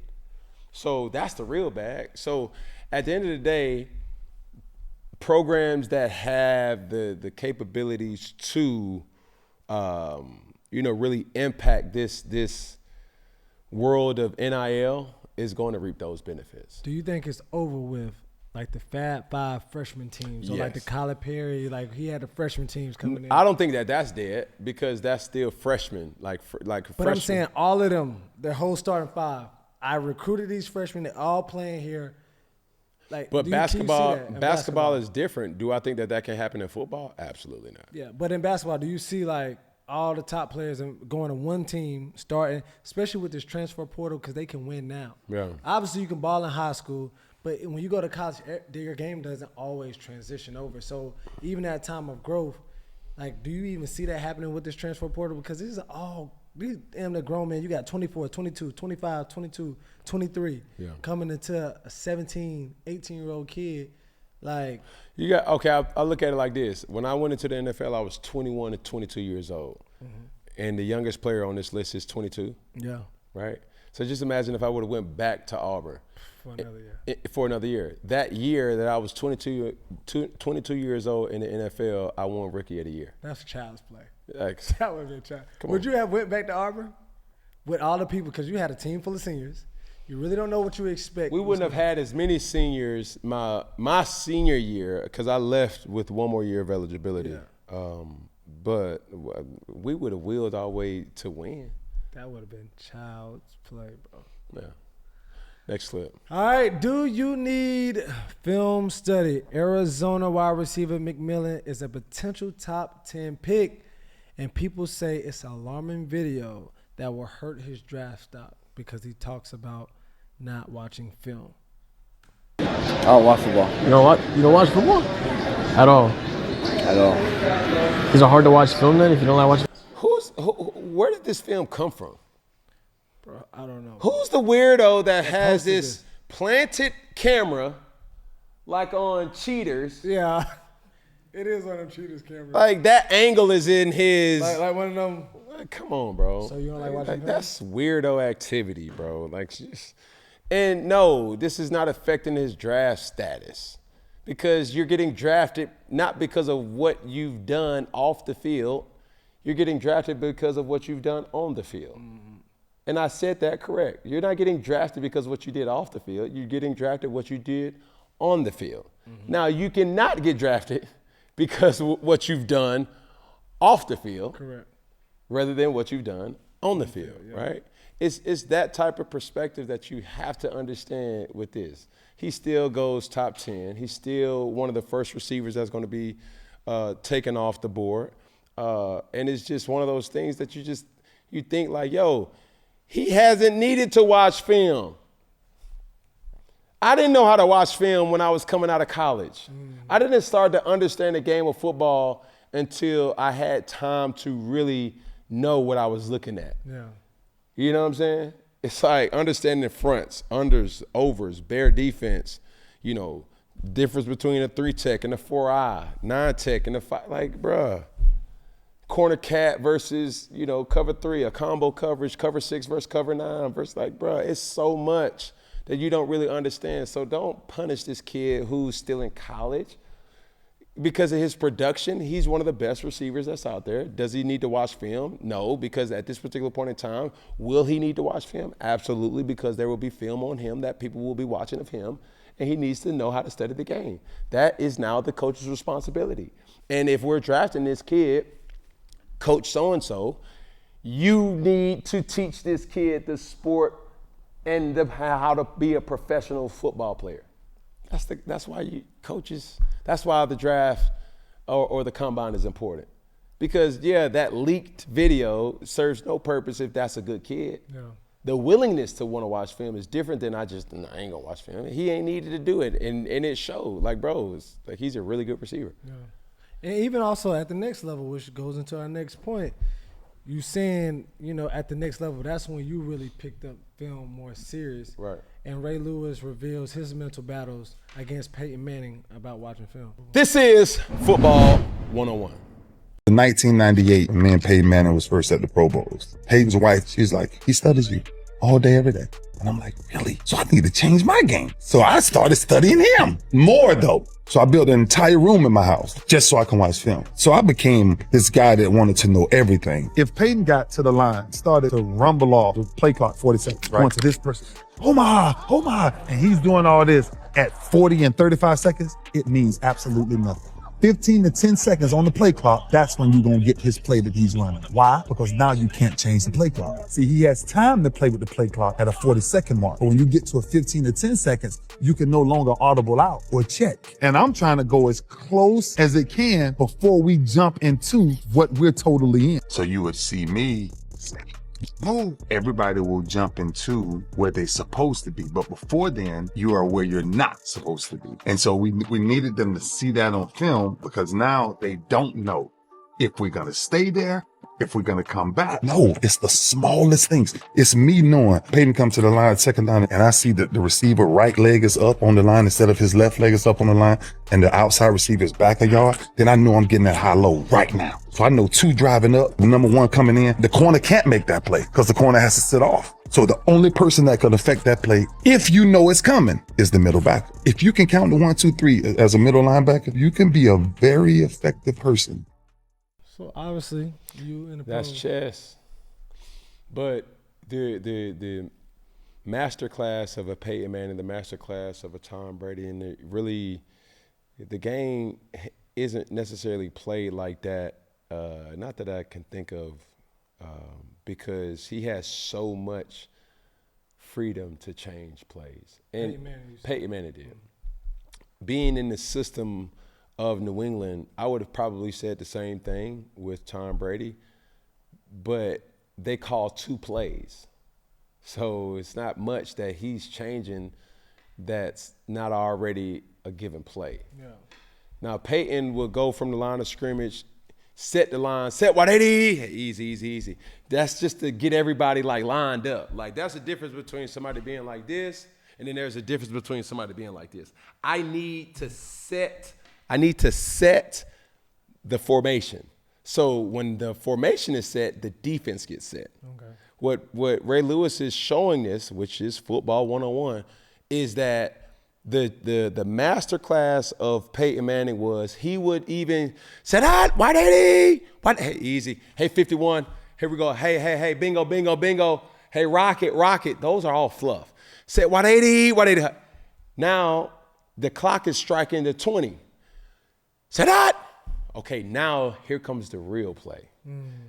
If you're looking at the play clock, rare and very rare will a play get snapped in 30 seconds without it being 2-minute drill.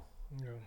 Peyton Manning would go no huddle or with a tempoed offense. That was their offense. You see what I'm saying? So he would need to get the offense in the right play when the defense is set. What Ray Lewis started to realize was this.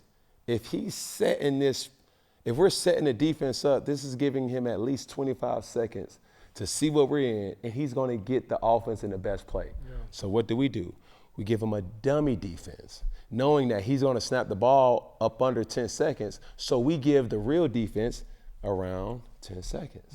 And it's no different than changing. Some who does not know football will say, well, that's just a 4-3 defense. Silly rabbit. Tricks are for kids. A 4-3 defense can have so many perplexities to it. Under defense, a 4-3 wide, over defense, it's 3 different defenses under the same front. You see what I'm saying? Yeah. One has a shade, the other has a 3-tech, the other has 2 3-techs. So the blocking scheme and identifying the mic may look different than other things. But you looking at it, man, that's a dumb play call. Of course it's a dumb play call because you can't run that play. That play is not supposed to work versus that defense. So the Monday morning quarterbacks of the world that's just like, yo, bro, I played all state. And like, man, sit back. Why is why is Cam Newton talking about football? He didn't know. He didn't jump on the fumble. Like, bro, relax.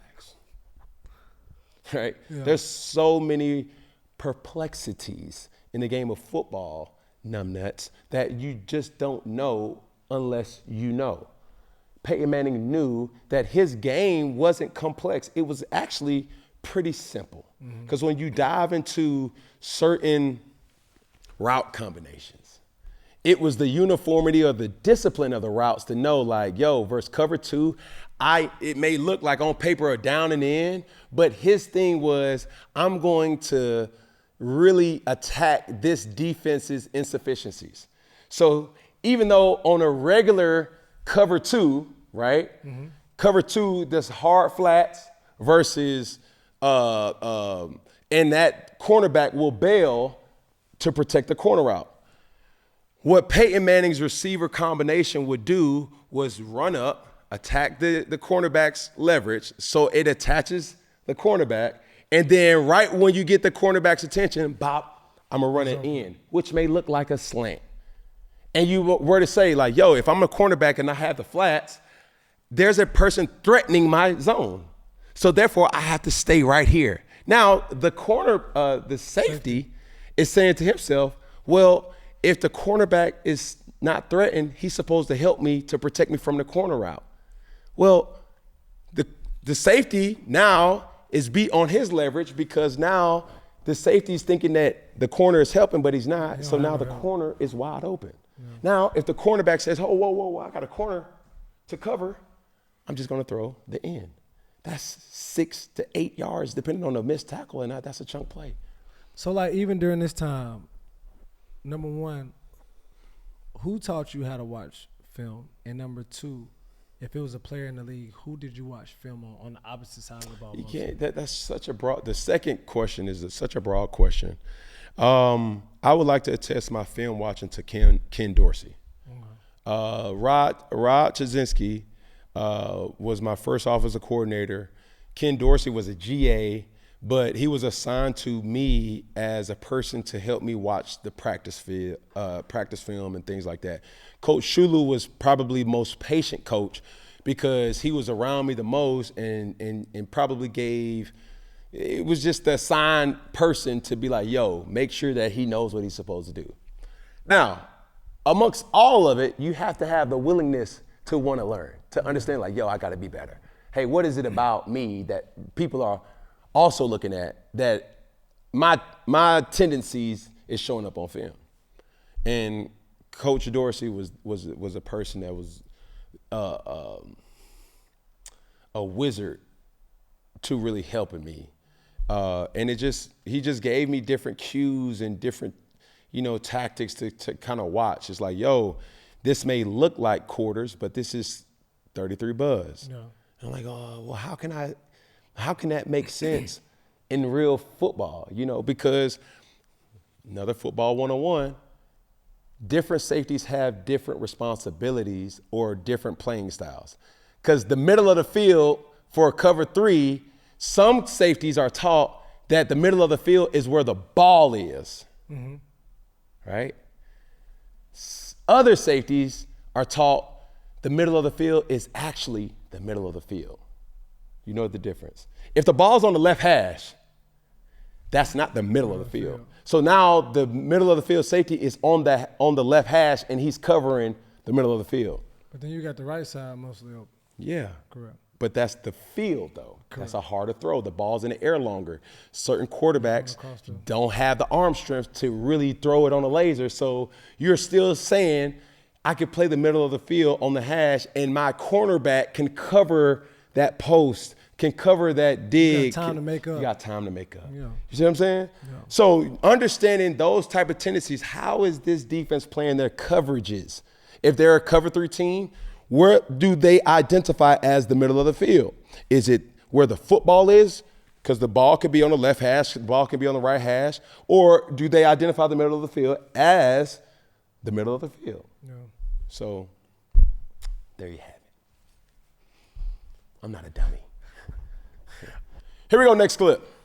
All right, the Browns owner, Jimmy Haslam, has admitted that they made the wrong choice on Deshaun Watson. All right, so he just made some statements and said, we took a big swing and missed with Deshaun. We thought we had the quarterback. We didn't.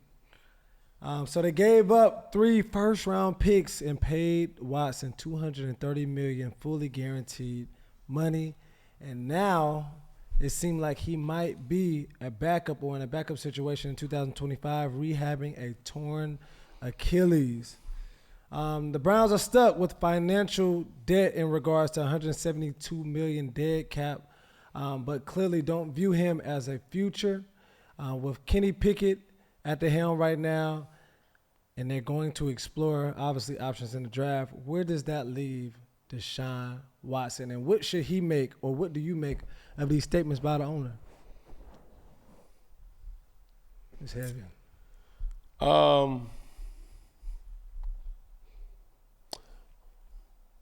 I appreciate that honesty. But the owner, yeah, I do. But if the Atlanta Falcons ain't gonna admit, just like this owner admitted, I don't like it. Because I don't like how they throwing on Deshaun Watson, bro. I really don't. I'm ready for the Atlanta Falcons to admit, too, that they effed up the whole Kirk Cousins situation. Because if, like, now we got owners being held accountable and coming public and saying, like, oh, bro, blah, blah. This ain't the first time somebody done made or spent a lot of money on a quarterback and it didn't pan out. I just hate it that it's just Deshaun Watson. You feel what I'm saying? Then you can go down the line of quarterbacks in the past that has gotten the bag and didn't pan out. Yeah. So, good with it. Is the story over? Can he still redeem himself? No, I don't think they will give him an opportunity to redeem himself. And if right now in this state, if Deshaun Because Watson. he's still nursing an injury, bro. I don't even think he's going to be ready So, training camp. He's been dropping videos of him working out. He's been showing like he's preparing to get back. But he ain't got the same graces because now it's not just more on the field about Deshaun Watson. Yeah. He has one of those looming things similar to, I hate to say it, it's like, this is the facts. Like whether he does admit it or not, he has one of those looming off the field issues similar to Michael Vick. No matter where Michael Vick went, there was no denying his talent. He still had to answer questions about dogfighting. No different than, Deshaun Watson, no different than how his talent is, but he still is going to have to answer questions about sexual harassment. Yeah. Right? What should Deshaun do in this situation? Obviously, the owner, this ain't even a coach. This Man, ain't even somebody that can if I'm Deshaun Watson, bro, I can control what I can control. Get as healthy as possible. Keep working your tail off, bro, and ignore the noise. Be the best version of yourself. Now, have you had time to prove your case? Yes. Do you still have time? Who knows? But be in the best shape, be in the best condition that you could possibly be in. That's the only thing that you could do, dog. Control what you could control. Don't harbor on, and I don't want to be in, Cleveland no more. Ask for it. You don't have trading power. That's just the reality. So you don't know what this year is gonna be like. I see a situation like Baker Mayfield, who's revitalized his whole career in Tampa Bay. Yeah. You know what I'm saying? And he's played lights out. And ain't nobody saying that. Cleveland, you had Baker Mayfield. So is it Deshaun Watson or is it Cleveland? Because we've had a proven product to say that same player has went elsewhere and performed at a high level. Yeah. Hello. That's true. There's other teams that will remain nameless that has had talent that all of a sudden, he not a good player. Is he? But look at him over here. Yeah. So yes, Mr. Jimmy, I appreciate your transparency, but just the whole grand scheme of things, I just don't like that. Not your words, but just if we're gonna hold executives and decision makers accountable with performance-based, Atlanta, where you at? But if we're gonna hold him contempt because of off the field issues, he ain't the only person. Maybe I'm too real. Let that sizzle in your spirit. Next clip. Here we go, third down. Fan question of the week. Let's see what we got. Toucan J said, yo, Cam, I think I got a good one. As an elite NFL QB and experienced gamer, do you feel Madden translates well to the NFL with the way you can customize receiver stems, motion players, and basically run your own offense? Yes and no, but certain things about Madden, bro, that's just like, it's flagrant. It's not real football. Slant. Come on, bro. Or he said, as it further along, he said, does player performance have more impact than coaching, ? And if so, why do you think coaches get such a hard time if players are playing bad? He kind of ran out of space. He had to do two different tweets. He was typing too much. He ran out of characters. No, I really don't understand the question, but I will say there are certain glitch plays that if I had to talk to the Madden or the NFL or NCAA committee that was EA Sports, I would put some type of algorithm in place that warrants multiple plays being ran. You know what I'm saying? Because, I know that this play is going to, and it's still, I'm like, bro, it's a glitch. That's the definition of a glitch. And they've done better with patching glitches. But I'm like, bro, it's either he's going to run this play or he's going to run that play. Like run plays that are not patched. It's like, bro, I slide the whole line. Everybody bring the cornerback over here and it still worked. Yeah. Those are the things that's frustrating while playing video games. So is it real? Yeah. More on the fake side. Because if it's in real life, like you already know, you don't have to be a rocket scientist to identify if this play is going to happen. He's only been running this play. and I need to stop it. Here we go, next clip. All right, too legit to quit. Did you ever expect the state of Alabama to be this good in basketball? It's amazing. We could walk straight into the gym and sit close to the floor years ago. Obviously, they balling out in Bama right now, overall, just in the state.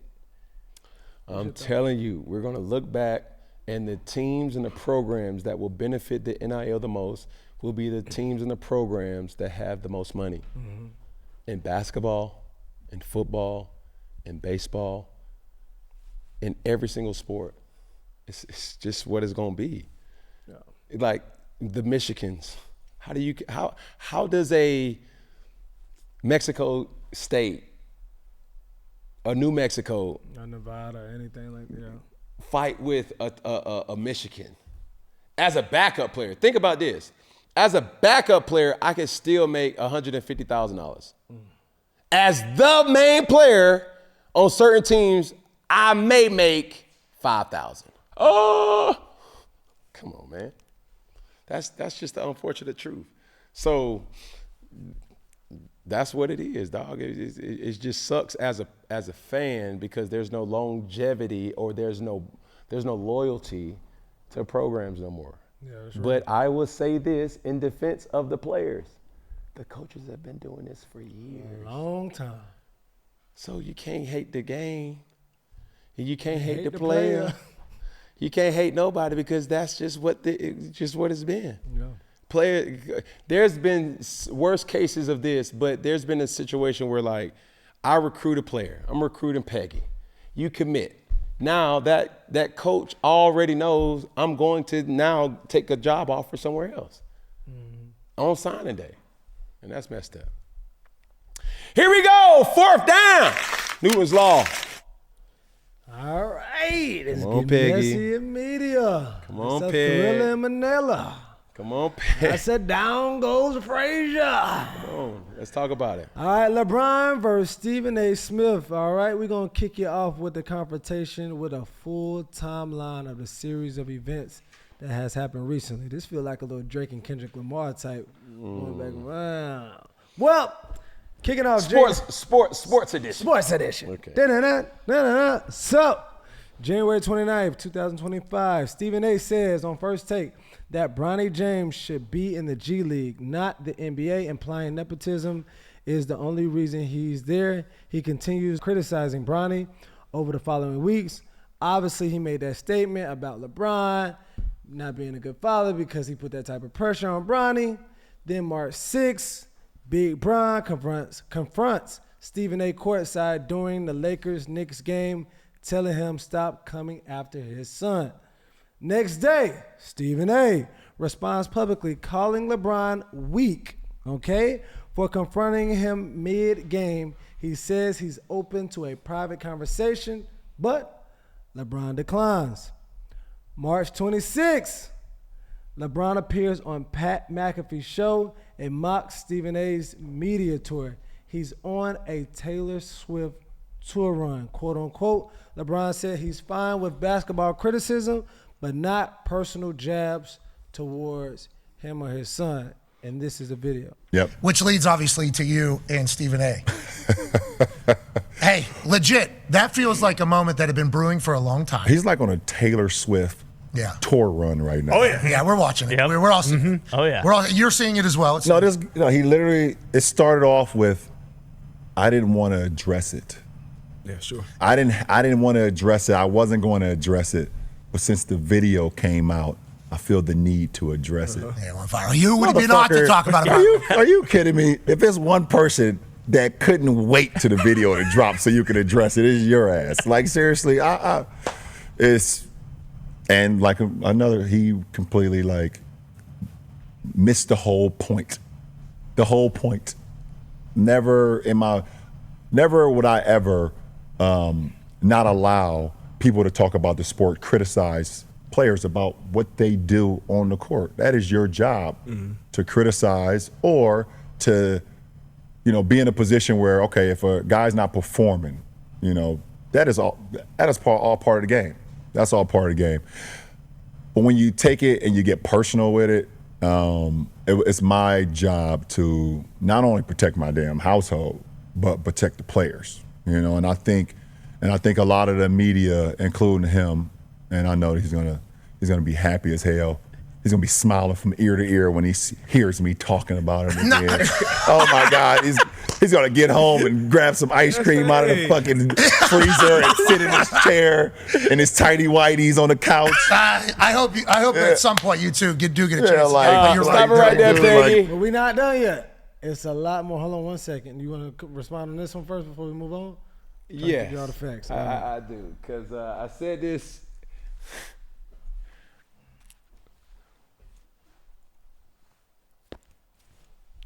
Where is LeBron been? I mean, bro.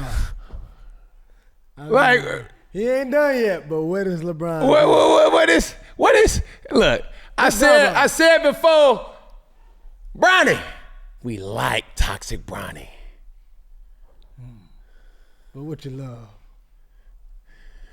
LeBron. We love petty LeBron even more. Cause bruh, when you start playing this game, okay, Bron. Okay. Hey, bro.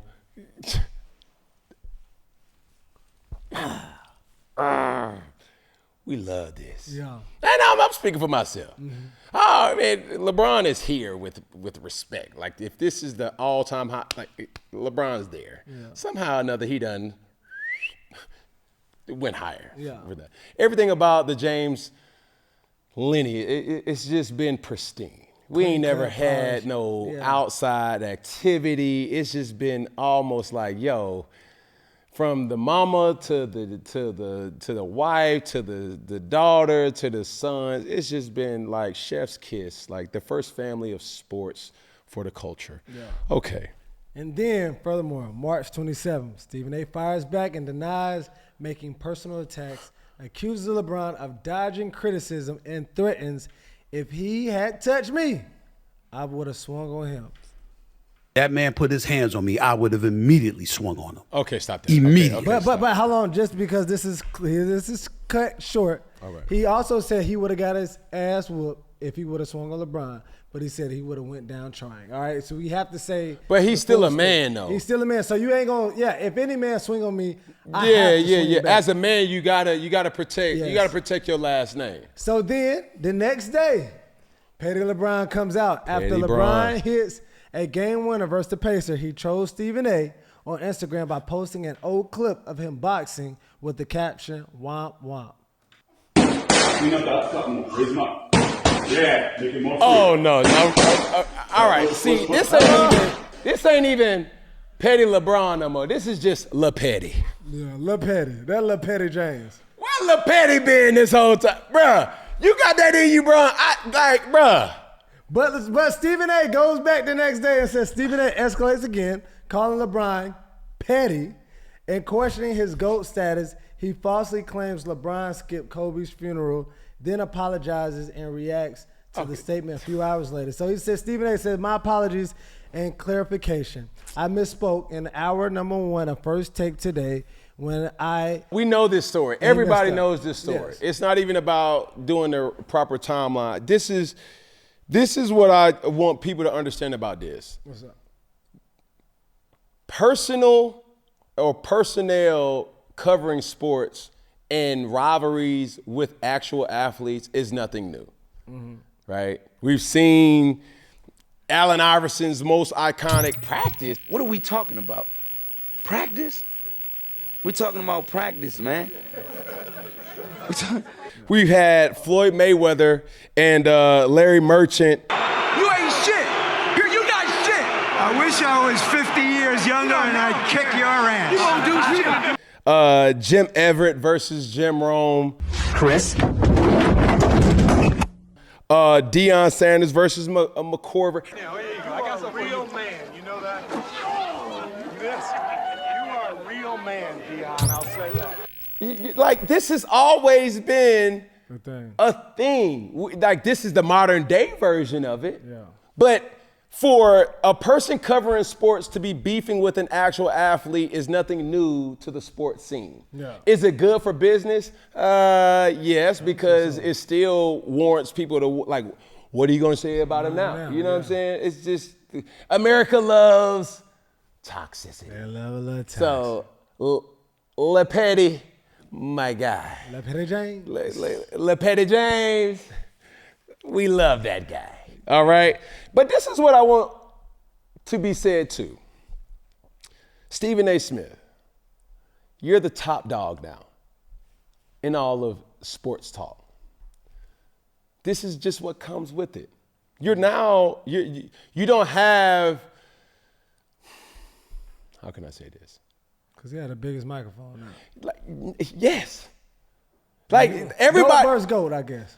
Huh? I said GOAT versus GOAT, I guess. Like for real. Yeah. Like Stephen A., it's unfortunate that you're in a lose-lose situation, bro. Why so? Because if you make it about toughness and skill, that's not a game you're going to win because the athletes is the athletes. And then clips of you training or working out is always going to be the talking point. That's always to suppress your manhood, always suppressing your skill set, always suppressing like how does he get $20 million just talking crap, or he's just a hater that gets paid.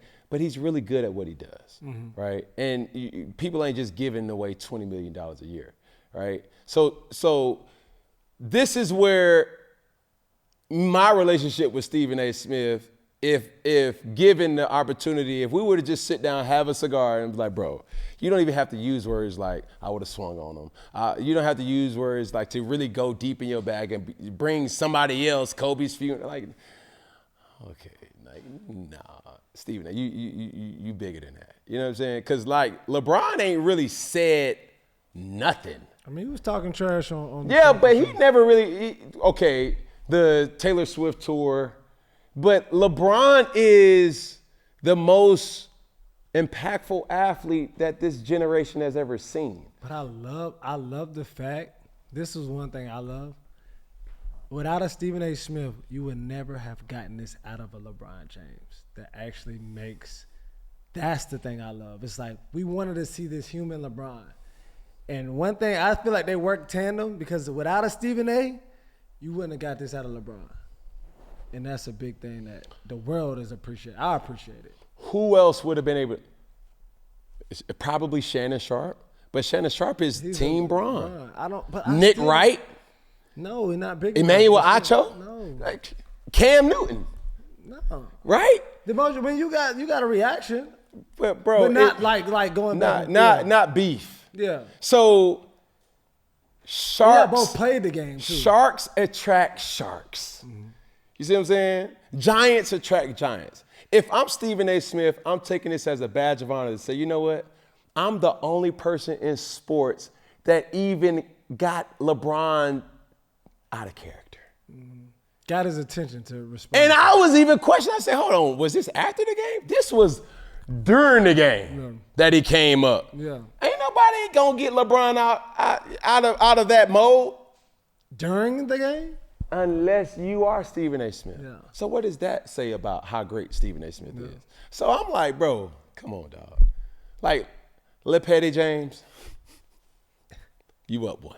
Yeah. And for Stephen A. to keep talking about it, it's for like, sure, you it's see good how for great business. LeBron is. It's the algorithm. He's feeding the algorithm of like, yo, Stephen A. gets paid multiple different ways, primarily through ESPN, which he just signed $20 million a year, but also on his own platforms of the Stephen A. Smith Show. And I bet that's going bonkerdelic too. But this had to happen at no better time, because the first thing when you sign a contract like that, the first thing people going to say is, well, why?